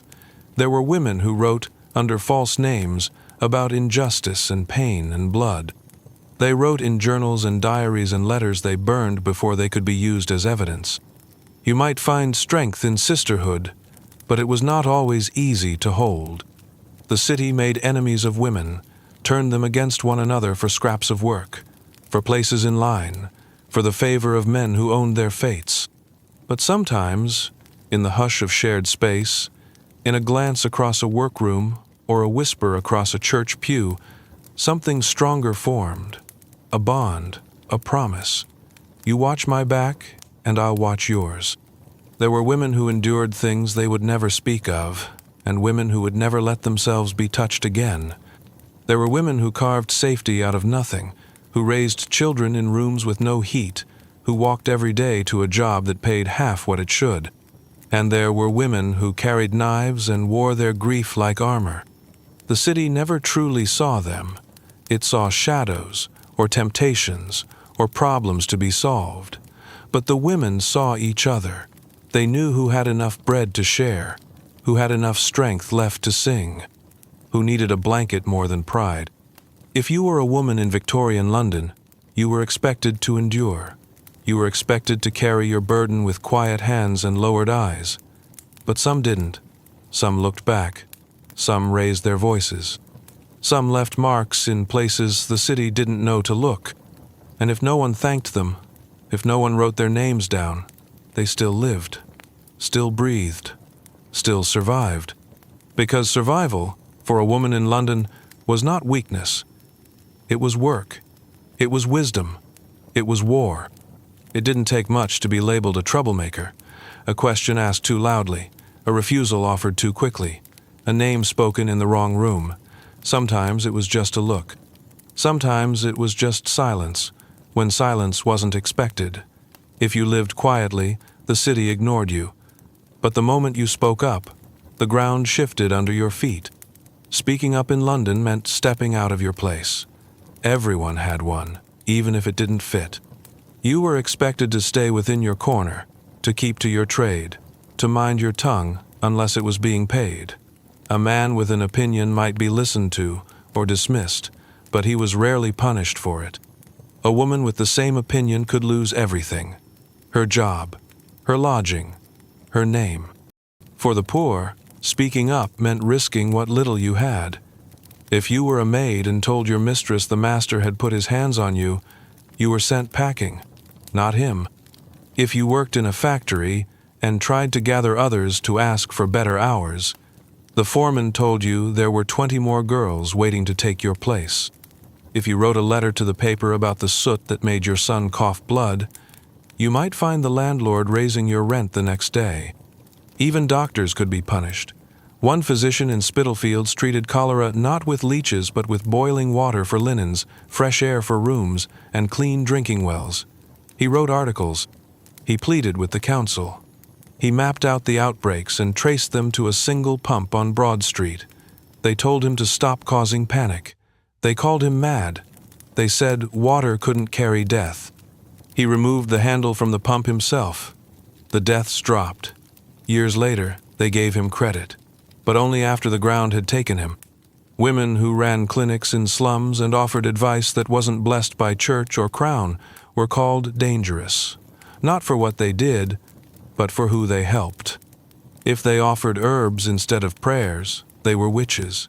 If they opened their doors to unmarried girls with bruises and children, they were corrupting the neighborhood. And if they wrote down what they saw: abuse, starvation, exploitation, they were called liars. Some women organized, quietly at first, sharing stories across laundry lines, passing notes folded into bread loaves, sending letters to each other under false names. They wore plain clothes. They spoke in small gatherings. They gathered signatures. They marched once, just to see if they could. They were arrested the next morning. Some were beaten in the alley behind the station. Others were told they could go free if they signed papers promising to be quiet. A few never came home at all. Girls who spoke in court about what had been done to them were often laughed at.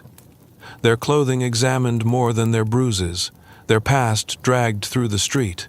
If they cried, they were manipulative. If they didn't, they were cold. The judges asked why they didn't run, why they didn't scream, why they waited. There was always a reason to dismiss them, and never a reason to listen. But still they spoke. A maid once testified against the son of her employer. She had nothing but her word and the marks on her wrist. She was accused of seduction, of blackmail. The boy was sent away for schooling. She was sent to the Magdalen laundry. They gave her a number, took her hair, took her voice. She came out 3 years later with a hollow stare and a back that bent when she walked. But when she passed his house, she didn't look away. A chimney sweep boy stood in front of a council of men and told them how he had seen his friend die inside a flue, how they forced them up there without ropes, how they beat them when they hesitated. He spoke with soot on his skin and broken nails on his fingers. The men listened, nodded, promised reform. The act passed 10 years later, when he was already gone, but others lived because he spoke. A printer's apprentice smuggled pages of forbidden texts out under his apron, pamphlets calling for better wages, for votes, for clean water. He was caught, beaten, jailed. When he came out, his hands shook too badly to hold type, but the pamphlets kept circulating. Someone else picked up where he left off. To speak in Victorian London was to challenge something older than law, older than government. It was to challenge the idea that the world was meant to be this way, that suffering was natural, that silence was virtuous, that only a certain kind of person had the right to be heard. Those who raised their voices paid a price. Some lost homes, some lost freedom, some lost everything. But their words sank into the brick, into the paper, into the hands of those who followed. Their voices didn't vanish, they echoed. And sometimes, late at night, when the streets grew still and the gas lights hissed low, you could hear them again, in the creak of the floorboards, in the rustle of the leaves, in the soft scrape of pen on paper behind a closed door. Because even when no one listened, they spoke. And because they spoke, others learned how. The children of London did not have the luxury of innocence. They came into the world with eyes already wary and feet already moving. They learned early what to touch, what to steal, when to lie, and when to disappear.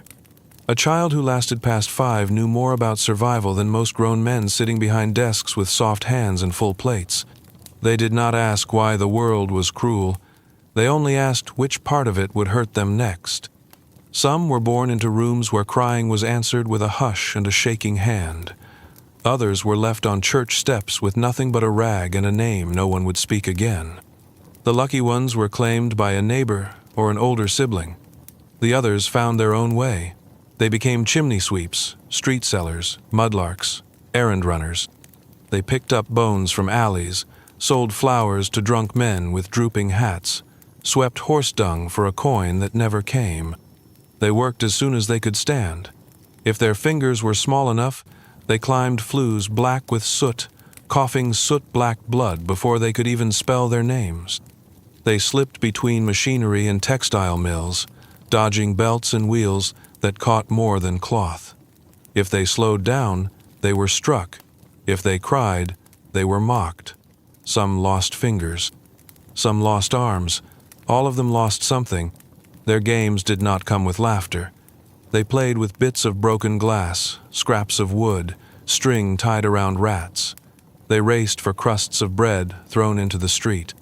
They told stories about monsters that lived in cellars, not because they believed in monsters, but because the ones outside were worse. When they played house, the pretend father was always missing, and the pretend mother was always tired. They knew how to vanish into smoke when constables walked by. They knew which baker's boy might share a roll and which would throw a stone. They knew what it meant when a door closed quickly. They could smell sickness before it showed itself. They watched the way grown-ups clenched their jaws and learned who was safe to ask for help and who would only take. They grew clever in silence. They learned to memorize faces, to listen between the words. They could tell which grown-up was lying just by the way they moved their mouth. They could tell when someone had been hit, even if no bruise showed. They spoke in codes of their own, carved in chalk on walls or whispered into sleeves. They left marks for each other. Signs that meant danger, signs that meant food, signs that meant run. When it rained, they learned how to sleep standing up under eaves. When it snowed, they learned how to keep moving so their blood would not stop. When they were hungry, they learned how to steal with fingers quick and guilt that came later. They shared when they could, not out of kindness, but out of need. If one child ate and the other didn't, they knew which one wouldn't wake the next day. Some of them sang in the streets, not because they liked to, but because a coin might land in the bowl faster that way. Their voices cracked early. Their smiles were practiced. They danced between puddles and hunger, not because they were lighthearted, but because standing still brought trouble. They learned not to cry unless it brought reward. They learned that a well-placed tear could bring bread. They learned that silence sometimes brought safety. Girls grew up faster than boys. Their danger came sooner. A man's eyes followed them before they even knew what he wanted. They wrapped their arms across their chests and lowered their eyes. If they were bold, they spat. If they were clever, they avoided certain streets. But there was only so much space to hide in. Some learned to fight, some learned to flatter. Some learned to vanish when a hand reached too far. A few children had mothers who watched them closely, who counted every finger, kissed every bruise, wrapped their cold feet at night. But love wasn't protection. Hunger crept in no matter how warm the blanket. And sometimes mothers disappeared. Sometimes fathers left and never returned. Sometimes both vanished, swallowed by illness or gin or the street itself. The children went on. They did not wait for rescue. They became their own guardians. There were schools, but not for them. Some churches opened rooms where chalk dust filled the air and lessons were whispered between prayers. A few boys learned to read from stolen newspapers. A few girls learned to write their names from a bar of soap on a windowsill. But most learned by watching. They measured the world through the things it took and the people it left behind. When a child died, the city did not pause. There were too many others to fill the gap. A landlord might not notice for days. A neighbor might light a candle and leave it by the door. A sibling might carry the body to the workhouse and leave without a word. The earth swallowed the small just as quickly as the tall. Still, they dreamed.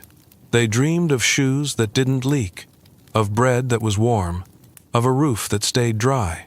Some dreamed of steamships and cities with golden streets. Others dreamed only of sleep without fear. Their dreams were not big, but they were fierce. Some lived long enough to change their names, to cut their hair and dress differently, to climb out of the alley and into a job with more hours and less shouting. A few grew into men and women who remembered every bruise and every blessing. Some forgot, some pretended to forget. Others told the truth to anyone who would listen. But most of them carried the city with them. Not the part found in books or behind iron fences, the real city. The one that coughed and clawed and sometimes held you just long enough to let you breathe. The city that had never wanted them, but had shaped them all the same. Because the children of London knew what others didn't. They knew how to survive, and they knew what it cost. Daylight in London told lies. It made the soot seem lighter, the noise more bearable. It made the people seem busier, less desperate, as if their movements had purpose. But when the sun slipped below the roofs and the lamps began to hiss with gas, the city changed its face. The night peeled back the mask. It had its own rules, and no one who wished to see the morning broke them. The fog grew thicker after dark. It clung low to the ground and turned the familiar strange. Streets you knew in daylight twisted the wrong way. Lamps cast shadows that moved without source. The fog swallowed sound, softened footfalls, hid things that were better seen from a distance. You could be followed for 6 blocks and never know it. Or worse, know it and not be able to see who walked behind you. If you had to move through the city at night, you followed the known routes. You kept near the gaslights and moved where others moved. If the lamps were out, you turned back. If the street was empty, you turned again. No errand was worth walking alone through a place the light had abandoned. The watchmen made their rounds, but they were few. Old men with heavy coats and clubs, more for show than use. You might see one strike the cobblestones with his cane and call the hour, but he would not protect you. He was there to mark time, not to keep you safe. If he heard a scream, he might pause. He might even approach, but more often, he would disappear into the fog like everyone else. The honest shops closed early. The fronts were shuttered with boards and iron, and the windows darkened behind heavy cloth. If a door was open late, it was open for a reason. Gin houses, gambling dens, places that offered comfort for coin and forgot your name as soon as you stepped outside. Places where you kept your back to the wall and your purse inside your coat. Places where you never drank anything you didn't watch being poured. The night had a sound. It was not silence, not truly. It was the rattle of cartwheels on wet stone, the distant call of a woman whose name you didn't want to know, the clink of glass, the whisper of rats. Dogs barked in patterns that meant something if you listened. Boots struck the ground too hard, or not at all. A man walking quickly behind you meant one thing. A man walking quietly meant another. Some people belonged to the night. You could see it in the way they moved, loose and watchful, like dancers stepping through puddles. They knew how to vanish around corners, how to open doors without sound, how to appear beside you without warning. These people did not speak unless they had to. Their business was their own, and you never asked where they had come from or where they were going. Children moved through the dark as easily as ghosts. They slept in stairwells and archways, behind market stalls and under broken wagons. Some walked all night just to keep from freezing. They knew which baker tossed out crusts after closing. They knew which buildings let out steam through the floorboards. They knew how to huddle in groups and how to disappear when constables came with heavy feet and louder voices. Superstition ran thicker after dark. Men carried charms in their pockets and touched their hats when they passed graveyards. Women tied red thread around their wrists and whispered names before crossing certain streets. There were stories of spirits in alleyways, of curses sewn into brick and soot. Most didn't believe them in daylight, but after the lamps flickered and the fog rolled in, belief returned. There were places no one walked after sunset, corners where something had happened once, and the story never left. A child taken, a body found, a shadow that moved wrong. No matter how poor you were, you went the long way around. Even the dogs avoided those spots. Even the drunks sobered near them. If you had to sleep outside, you chose your spot carefully. Not under a window, not against a door. Somewhere hidden, but not trapped. Somewhere where your back had cover and your front had a view. You kept your shoes on and one eye half open. If you had someone you trusted, you took turns. If not, you relied on instinct. And instinct, in London, was everything. The thieves worked at night, but they weren't the only danger. Some people hurt others not for gain, but for the power of it. The darkness made it easier to pretend there were no consequences. Easier to hide the blood. Easier to forget what was done. You learned to tell the difference between a man who stole to eat and a man who smiled while following you. There were signs of trouble if you knew how to see them. A window cracked open in the wrong building. A coat hung on the wrong side of the door. A lantern turned backward in the alley. The people who lived in the dark passed these signs in silence, warning each other without words. Sometimes, a knock came at your hiding place. A whisper told you to move. If you ignored it, you might not wake up where you lay down. But there was still life in the night. Lovers walked hand in hand through the mist, wrapped in cloaks and secrets. Musicians played in closed-off rooms where the fire was hot and the gin stronger. Friends gathered in quiet circles to talk without fear of being overheard. The city softened in some corners, even as it hardened in others.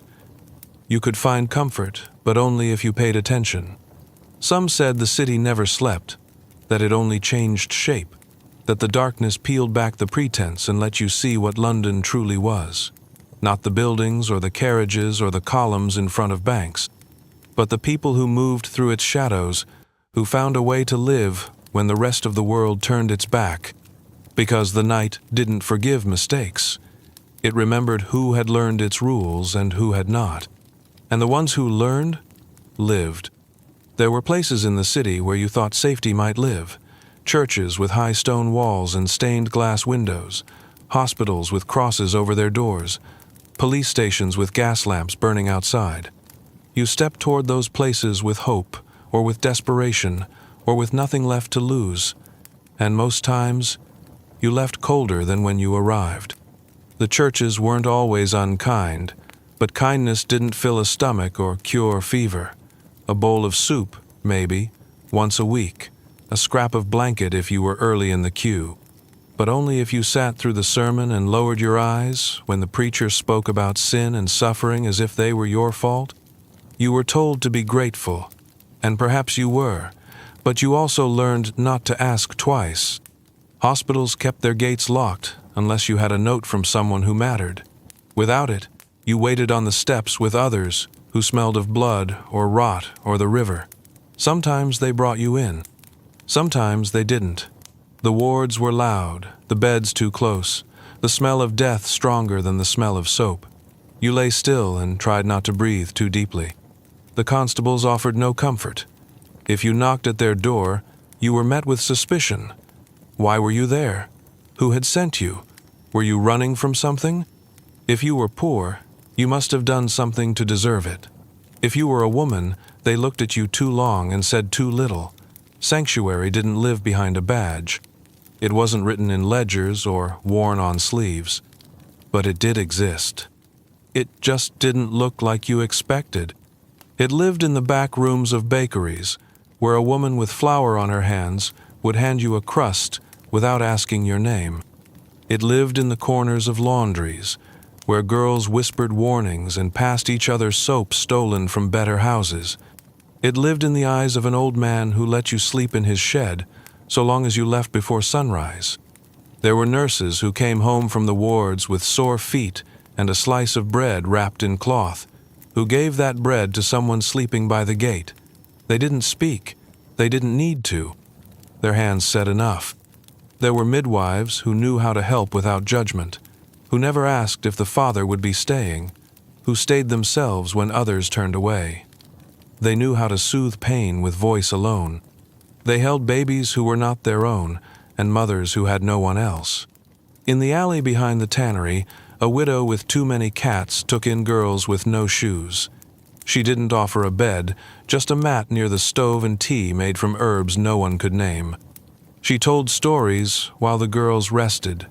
She called them by whatever name they offered, and never asked for the truth. You might find refuge in the basement of a pub where a man with ruined hands played piano for no one. If he liked your silence, he let you sit by the fire. If he trusted your ears, he let you help pour drinks for men who never looked too closely. He never asked where you came from. He only asked if you were quiet, if you were clean, if you had nowhere else to go. Even the river had its own kind of sanctuary, a boat moored near the bridge that never left shore. Inside, a woman with a cracked voice boiled broth that tasted of onions and kept a lamp burning all night. She once worked in a kitchen where men wore medals and women wore pearls. Now she served anyone with an empty bowl and a quiet tongue. Some said she was mad. Others said she had been kind once and never forgot how. Sometimes, sanctuary was just a face that didn't flinch when you knocked. A child who shared half a crust. A neighbor who didn't tell the landlord you had moved into the attic above. A stranger who pressed a coin into your hand and walked away before you could thank them. It was fragile. You didn't speak of it loudly. If the wrong people knew, it disappeared. Landlords didn't like kindness. Officials didn't like places they couldn't control. They called them illegal, dangerous. They sent letters and officers and orders stamped with red wax, and sometimes the sanctuaries vanished overnight. But others took their place. They always did. They lived in song, in stories, in silence, in people who had suffered and remembered what it felt like, people who had been hungry and hated that feeling in others, people who had once knocked and found the door closed and promised themselves they'd never do the same. Sanctuary wasn't clean. It wasn't warm. It wasn't safe in the way people liked to imagine. But it was real. It held you for a night. It gave you breath when yours was gone. It fed you just enough to go on. And sometimes, that was all you needed. In London, to survive meant learning when to be seen and when to vanish. For many, survival came only when they became ghosts. Not the dead kind, but the living ones. People who moved through the city like breath on a window pane. There for a moment, then gone. You might pass them 10 times a day and never know it. That was the point. A ghost knew how to move without drawing eyes. Their steps matched the rhythm of the crowd. Never too fast, never too slow. Their faces held no expression that invited notice. If someone looked twice, they had failed. A ghost succeeded only by passing through a room without memory. No voice, no scent, no name. Becoming invisible took work. You had to strip away the things that marked you. No bright colors, no raised voices. You wore what others wore. You walked with your head down. If you had thoughts, you kept them behind your eyes. If you had feelings, you buried them deep. You made yourself smaller in every way until you could pass through a narrow alley or a crowded tenement and leave nothing behind. Many of the city's ghosts had once tried to be seen. They had tried to ask for help, to fight back, to speak up. But London didn't reward that. London punished it. The loud were beaten. The proud were broken. So the smart ones learned a new way. They learned to slip between the cracks, to keep their heads low, to make themselves useful without making themselves important. The best ghosts worked in plain sight. A porter at the station who never made eye contact. A boy sweeping steps outside a factory, ears always listening. A laundress with no name pinned to her dress. They watched. They remembered. They learned things others never meant to say out loud. Sometimes that knowledge fed them. Sometimes it saved them. Children became ghosts faster than anyone. The city didn't see them as people. It saw them as noise, as shadows, as problems. So the children took that blindness and made it theirs. They stole food from carts without being chased. They slept in cellars without being found. They learned where to stand to avoid the sweep of a constable's lantern. They taught each other. They didn't always survive, but the ones who did knew how to stay hidden in plain sight. For women, becoming a ghost could mean the difference between danger and safety. A woman who stood too tall was seen. A woman who smiled too long was noticed. A woman who answered back was marked. But a woman who walked with her head down, who looked busy, who never lingered where men loitered, she might pass through the day untouched. She might not be remembered. That was its own kind of power. There were those who didn't want to disappear, who wanted to leave a mark, speak a name, claim a space. But London made them pay for that. So some found ways to do both. They became ghosts by day and fire by night. They wrote poems under false names. They gathered in secret rooms. They passed notes that started revolutions in silence. No one knew their faces, but their words spread like smoke through brick. The city didn't like ghosts. It liked its people loud and grateful or gone. But ghosts were hard to catch, hard to blame, hard to punish. You couldn't imprison what you couldn't find. You couldn't silence someone who never spoke aloud. Some ghosts lived in the same place for years without anyone knowing their name. They paid rent in cash. They never gave more than one word when asked. They helped when needed, but never lingered. If someone knocked on their door in the night, they were already gone. A kettle still warm, a blanket still folded. Others didn't stay anywhere long. They moved through boarding houses, shelters, market stalls. One night here, 2 nights there.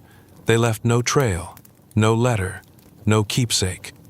They carried their lives in a sack or a coat lining. They trusted no one fully, not even the kind ones, because kind people died, and trust was a currency easily stolen. Sometimes ghosts found each other. They didn't speak much, but they knew.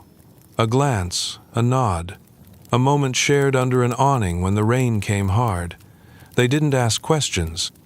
They didn't offer promises, but they would watch each other's backs, share a crust, warn of a patrol coming near. It wasn't friendship, it was survival. There was grief in the becoming. To make yourself unseen was to give up being known. No one said your name with affection. No one waited for your return. If you were hurt, no one searched. If you vanished, no one asked. You became a hollow space where a person had once been. It hurt, but pain was better than death. Still, some ghosts found peace in it, a freedom. They moved through the city untouched by obligation. No one expected them to smile. No one demanded their labor. They watched the world from the edges and saw more than anyone at the center. They collected knowledge like pennies, quiet, worn, but valuable. At night, they gathered where the light couldn't reach, in ruins, in roofless houses, in tunnels not marked on maps. They shared news, bread, silence. They made their own rules. Rules about safety, about fairness, about leaving no one behind if they could help it. And if someone broke those rules, they vanished from the ghosts too.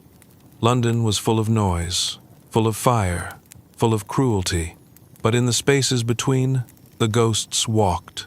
They endured. They adapted. They remembered who they had been, even if no one else did. And sometimes, when the world shifted just enough, a ghost could step back into the light. But only when it was safe. The empire did not begin or end in London, but its weight was felt there most. It stretched from rain-slicked alleys to sun-blasted shores thousands of miles away. It reached into markets and mouths, into teacups and textbooks, into the coins that changed hands and the maps that left whole nations shaded red. Most people never saw its full shape, but they felt it in the bones of the city, in the hunger it caused and the pride it fed. Men in clean coats spoke proudly of conquest. They wore medals for wars they never bled in. They toasted queens and governors and plans drawn with rulers on paper. They sent ships out to claim what was not theirs and called it civilizing. The profits rolled back in barrels and bales, and London grew fat at the center. The buildings rose higher. The banks swelled. The names of distant places passed between lips like trophies. But the hands that built the city came from everywhere. From Bengal and Barbados, from Lagos and Lahore, from the islands and the plains. Men pressed into service, women promised passage, children orphaned by distance. Some arrived as sailors, some as servants, some as soldiers. All arrived to find a city that used them and pretended not to see them. The docks knew their faces. So did the kitchens and the laundries and the gasworks. The city needed them, but it did not welcome them. They were paid less, watched more, blamed quickly. Their languages were mocked, their clothes laughed at, their faiths turned into jokes or threats. If they complained, they were told to be grateful. If they tried to leave, the door was already shut. Some came because they had no choice. A failed crop, a lost war, a brother taken by a promise, never kept. They stepped off the ship with names already mispronounced, histories already dismissed. They carried letters from fathers, tokens from mothers, papers that meant nothing to the clerk behind the desk. They learned quickly not to expect fairness. The empire spoke of loyalty, but it never gave it back. Men who fought under the Union Jack returned to streets that ignored them. Their uniforms bought them no kindness. Their wounds earned them no care. They stood in line beside beggars and were treated the same, or worse, because their skin told a story no one wanted to hear. Some carved lives from the margins. They opened shops on corners no one else wanted. They taught their children in back rooms. They shared food that reminded them of home and told stories that kept their past alive. They kept each other alive, not by force, by community, by memory, by refusing to disappear. Others passed, changed their names, dressed to blend in, spoke only English in public. They erased parts of themselves just to be left alone, but the erasure never lasted. Sooner or later, someone reminded them, with a glance, with a slur, with a hand on a baton. The empire reached into their very blood and told them they were not enough, or they were too much. Not all faced it equally. A man from Australia could walk freely, while a man from Jamaica was questioned. A woman from Canada could find work, while one from West Africa was turned away. The rules were not written down, but everyone knew them. The empire had its favorites and its enemies. London collected the goods of empire and displayed them behind glass. Spears taken in war, masks taken in ceremony, jewels stolen and renamed. Visitors passed through museums and never asked where the items came from or who had to die for them to sit in silence behind velvet ropes. The empire called it preservation. The people it took from called it theft. But not everyone bowed to the weight of it. Some fought back. A printer from Calcutta published tracts in both English and Bengali, warning his people back home what to expect if they left. A preacher from the Caribbean stood in Hyde Park and spoke of justice until his voice cracked. A seamstress from Lagos wrote letters to the governor that no one answered, but she kept writing. A boy born on a ship spoke 5 languages and used every one of them to tell the truth. These people were watched, followed, silenced. Sometimes they vanished. Sometimes their names were twisted into mockery, but others remembered. The words did not die just because the speaker was gone. They settled into the city's cracks. They waited. The empire taught London to take. It taught it to see the world as a ledger, to measure people by how much labor they could give, how much obedience they could offer. But it also brought knowledge that the city never meant to learn. Ideas carried in pockets, resistance carved into songs, secrets passed between hands too brown to be trusted. And in time, those who came from the colonies began to see that the center was not as strong as it looked, that the rot in the walls of empire spread both ways, that London, for all its power, could not keep everything hidden, not forever. Some left, returned home, told the truth. Others stayed, raised families, built lives the city couldn't erase.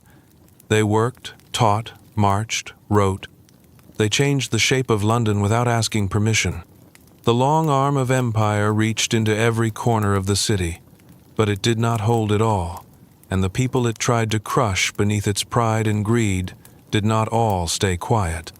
Some survived, some thrived, and some waited, because they knew that nothing built on theft and silence could stand forever. There was no warning bell, no gentle hand on the shoulder. If you were caught, it happened fast. A shout, a whistle, boots striking the ground. You didn't have time to explain. They didn't ask. You were grabbed by the collar or pulled by the arm, and suddenly the air was gone. No one stepped in. No one called out. The crowd looked away. It didn't matter what you were caught doing. Stealing bread, sleeping where you shouldn't, running too fast past the wrong shop, selling something without a license, or just standing in a place where someone decided you didn't belong. The law was not consistent. It flexed for some and struck hard at others. If you were poor, it came for you faster.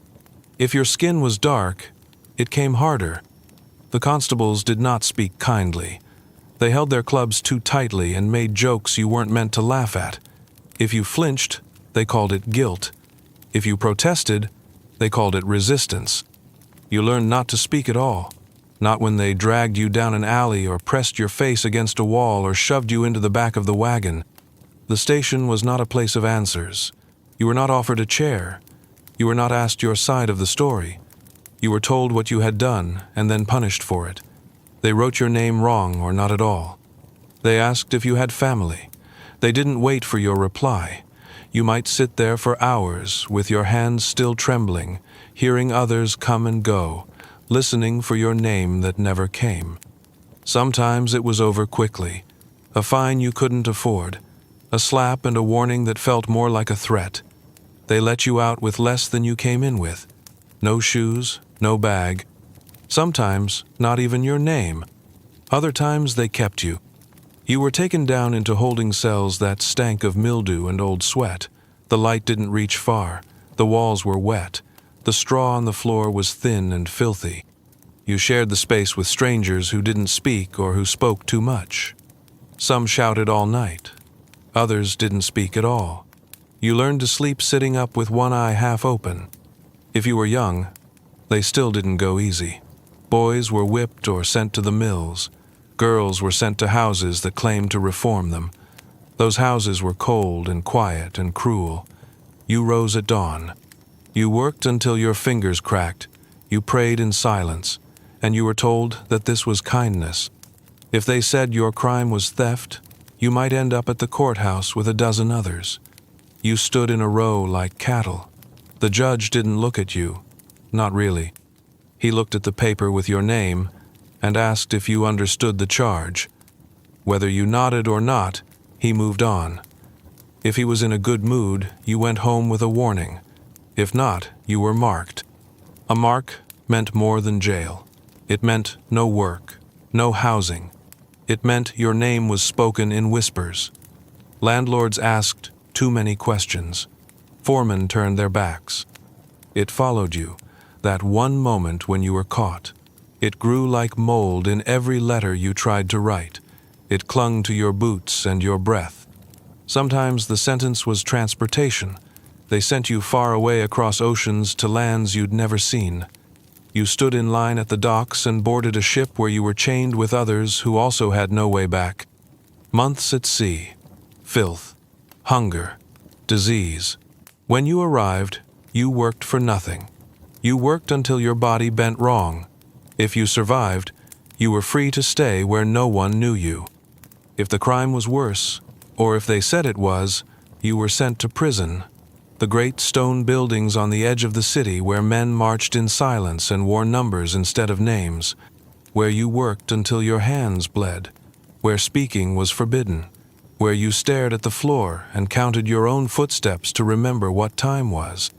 Some never came out, not because their sentence was long, but because prison took something they needed to live.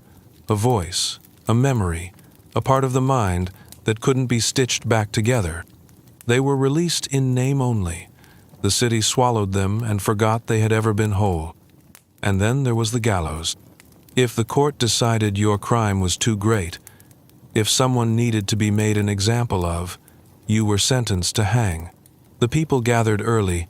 They came with bread and apples and children on their shoulders. They watched you led through the square. Some booed, some wept, some just stared. You did not beg. You were not given time to explain. Your name was read aloud one final time. The rope was drawn tight. Even after death, they didn't always let you rest. Bodies were sold to medical schools, dug up and taken for study. The city fed on you one last time. But not all caught were guilty. Some were simply in the wrong place. Some were blamed by those with more power. Some were framed because they could not defend themselves. Innocence was no shield. London did not pause to ask if you deserved it. It only asked if it could make an example of you. If you were caught, you learned fast, learned how to move differently, how to speak less, how to make yourself smaller. You learned who watched and who could be trusted.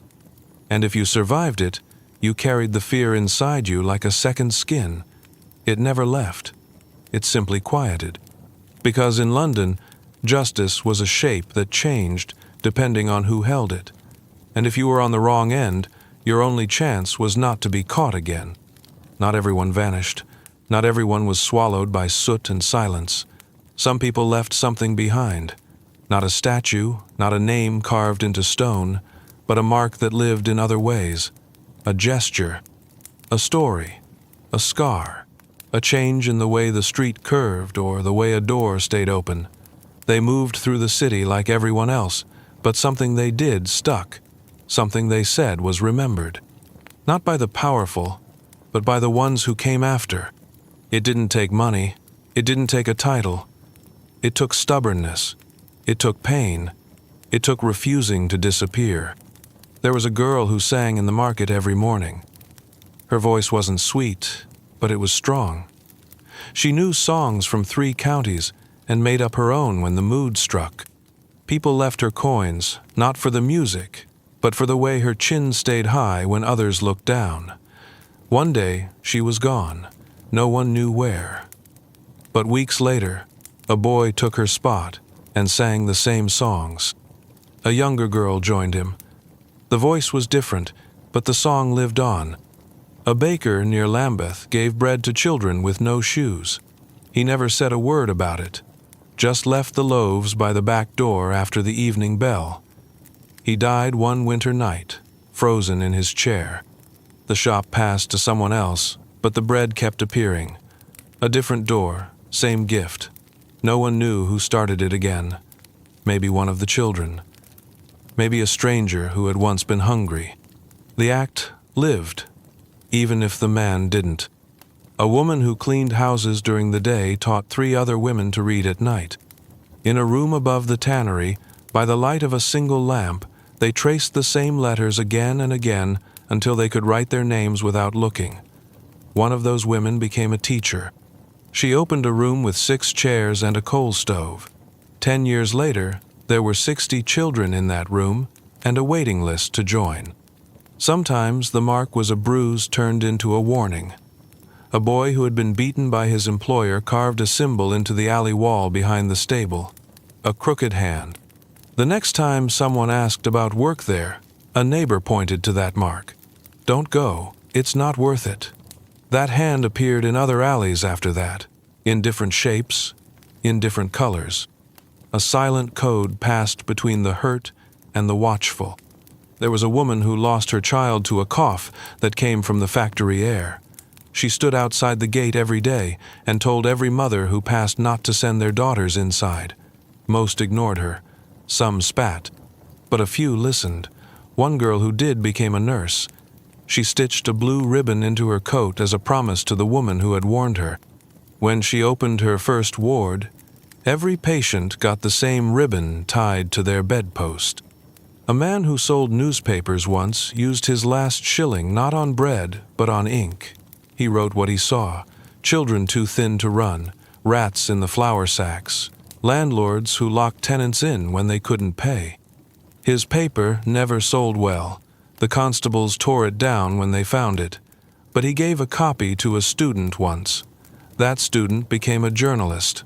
Not a famous one, but a good one. And the first story he ever published started with the same words. Some marks were in blood, some in sweat, some in ash. A group of dock workers once refused to load a ship they knew carried stolen goods. They were beaten, jailed, blacklisted. But their silence held. Years later, someone painted their names on a warehouse wall. Not full names, just first initials and the year. Still there, under the grime. A seamstress who worked from sunup to candlelight made coats for children who couldn't pay. No one knew how she afforded the cloth. She stitched her initials in a secret seam. When she died, 4 girls took her place, none of them related by blood. All of them carried her needlework forward. They changed the stitches, but the initials remained. There was a man with a scar across his cheek who never spoke of how he got it. But he watched the alley near the old foundry. Every night, same spot. If a child tried to sleep there, he left a blanket. If a man with fists came too close, the scarred man stepped forward. One night he didn't show. He never showed again. But 2 other men took turns watching that alley from then on. The blanket still came. The fists still stayed away. Most of these people were never thanked. They weren't remembered in ledgers or praised in church. But the mark they left changed things. Not the whole city, just a corner, just a life. Just enough to shift the weight from crushing to bearable. And sometimes, when the fog rolled back and the sun caught the chimney smoke just right, someone remembered. Not the face, not the name, but the moment, the loaf of bread, the whispered warning, the hand that didn't strike. The city kept going. Its gears turned, its streets filled, but the marks remained, pressed into the places no map showed. You had to look close, you had to ask the right people, but they were there, carved into stone steps, hidden in the folds of coats, etched into memory. The ones who left them didn't do it for glory.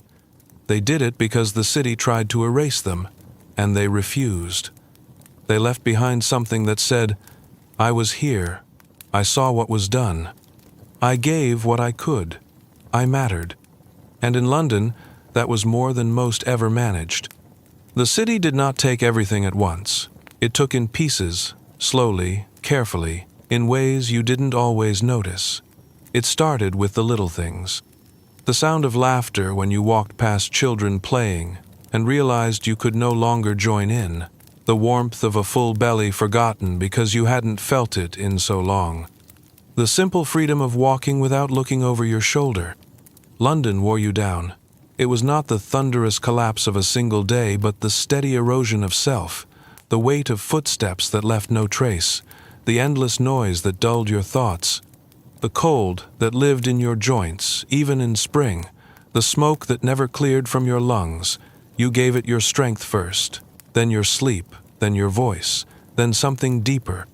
You stopped noticing when your clothes no longer fit the way they used to, when your hands cracked from soapless winters, when your back curved from too many hours bent over work that paid too little. You stopped dreaming. You stopped planning. You stopped believing the next year would be better. The city took your time. It wrapped your days in endless tasks that left nothing behind. You spent hours standing in line, walking to work, cleaning what would only be dirty again by morning. You spent entire weeks chasing wages already spent. You looked up one day and couldn't remember how long it had been since you last sat still without worry chewing at your ribs. It took your pride, not all at once, but in quiet bites. You learned to keep your head down. You said thank you when they shouted at you. You nodded when they blamed you for things they couldn't see. You smiled when you didn't want to. You held out your hand when you swore you never would. You told lies, small ones at first, then bigger ones. You said you were fine. You said it didn't hurt. You said you didn't mind sleeping on the floor, skipping meals, hearing your name spoken with disgust. You said you were used to it. You said you understood. It took your name, if you weren't careful, replaced it with numbers, with insults, with words that shrank you. Boy, girl, thief, whore, foreign, lazy, less. You started to hear those words in your own thoughts. You started to wonder if they were true, if maybe you deserved the way they looked at you, if maybe this was all you were ever meant to be. The city took your softness. You used to cry when others cried. You used to stop when someone fell. But there came a day when you stepped around them, when you looked away, not because you didn't care, but because you couldn't afford to, because one more moment of sorrow might shatter something inside you that could not be put back. It took your trust, slowly, with every broken promise, with every kind face that turned cold, with every friend who disappeared without a goodbye, with every official who smiled while stamping a denial, with every landlord who raised the rent and every employer who paid late. You learned to expect disappointment. You learned to guard everything, even your thoughts. Sometimes it took your family. A mother lost to fever, a father lost to drink, a brother who boarded a ship and never came back, a sister who married a man for safety and learned too late it was a cage, children you sent away because you had no food, children you buried in the ground with hands that still shook. It took your faith, for some. You knelt and prayed and begged, and the silence came louder than any answer. You watched the churches fill with warmth while you sat in the cold. You watched men speak of God with full bellies and empty eyes, and one day your hands stopped folding, your lips stopped moving, your prayers stopped coming. It took your sense of place. You forgot where you came from, or you remembered too clearly and it hurt. You forgot how to speak the language of your childhood, or you kept speaking it, and no one around you understood. You lived between places, not home, not foreign, just drifting, just surviving. And yet, for all it took, the city never admitted its theft.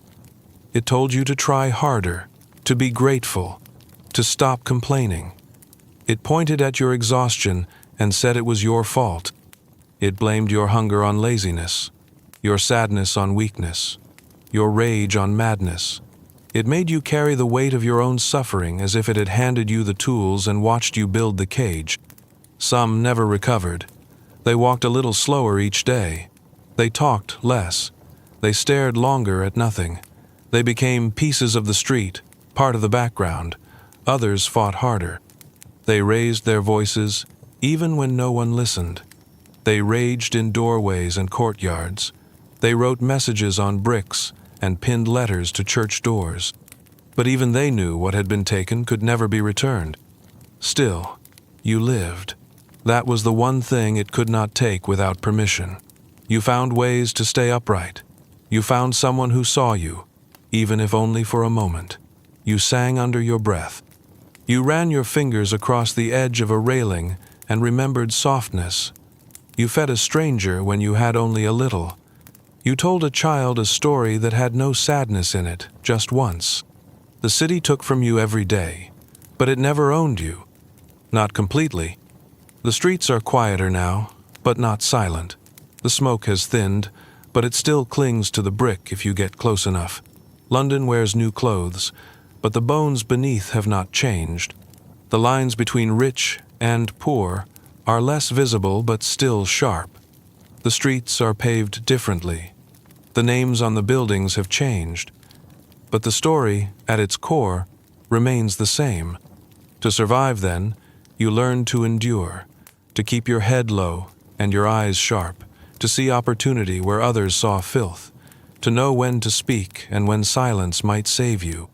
You listened for the sound of boots behind you, for the tone in a stranger's voice that told you danger was near. You gave nothing away for free, not your trust, not your time, not your story.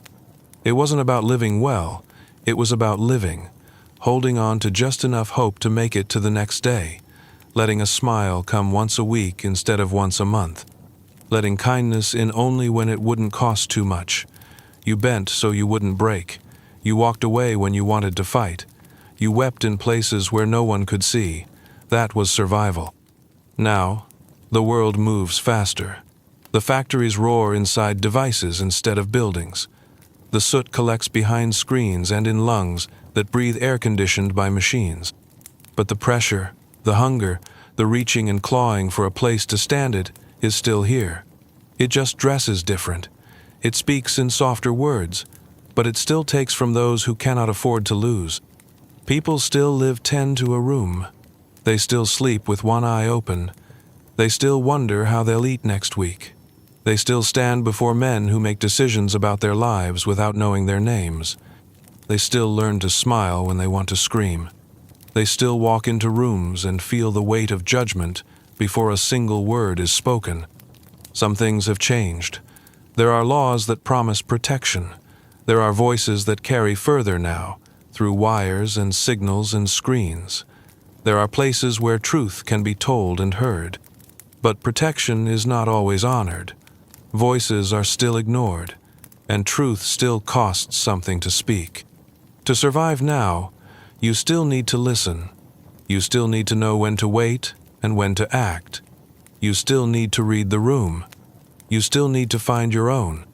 The ones who won't ask where you've been or why you look tired. The ones who will share their warmth without making you pay in pride. Survival looks like filling out forms you don't understand and pretending you do. It looks like smiling at customers who talk to you like you're furniture. It looks like saying thank you when you get less than you deserve. It looks like walking to work because the bus costs too much.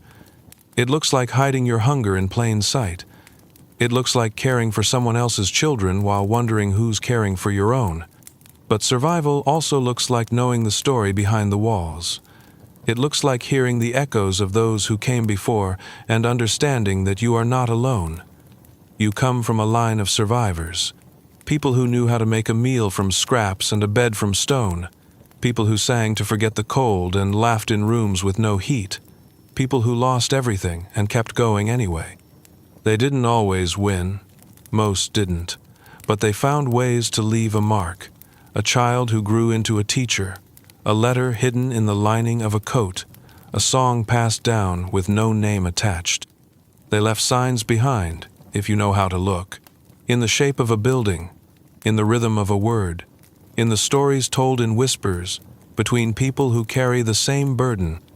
To survive now, you must still learn the rules, not the ones written on paper, the real ones, the rules that shift when power changes hands, the ones that aren't spoken, only felt. You must learn to see what is coming and find shelter before the storm breaks.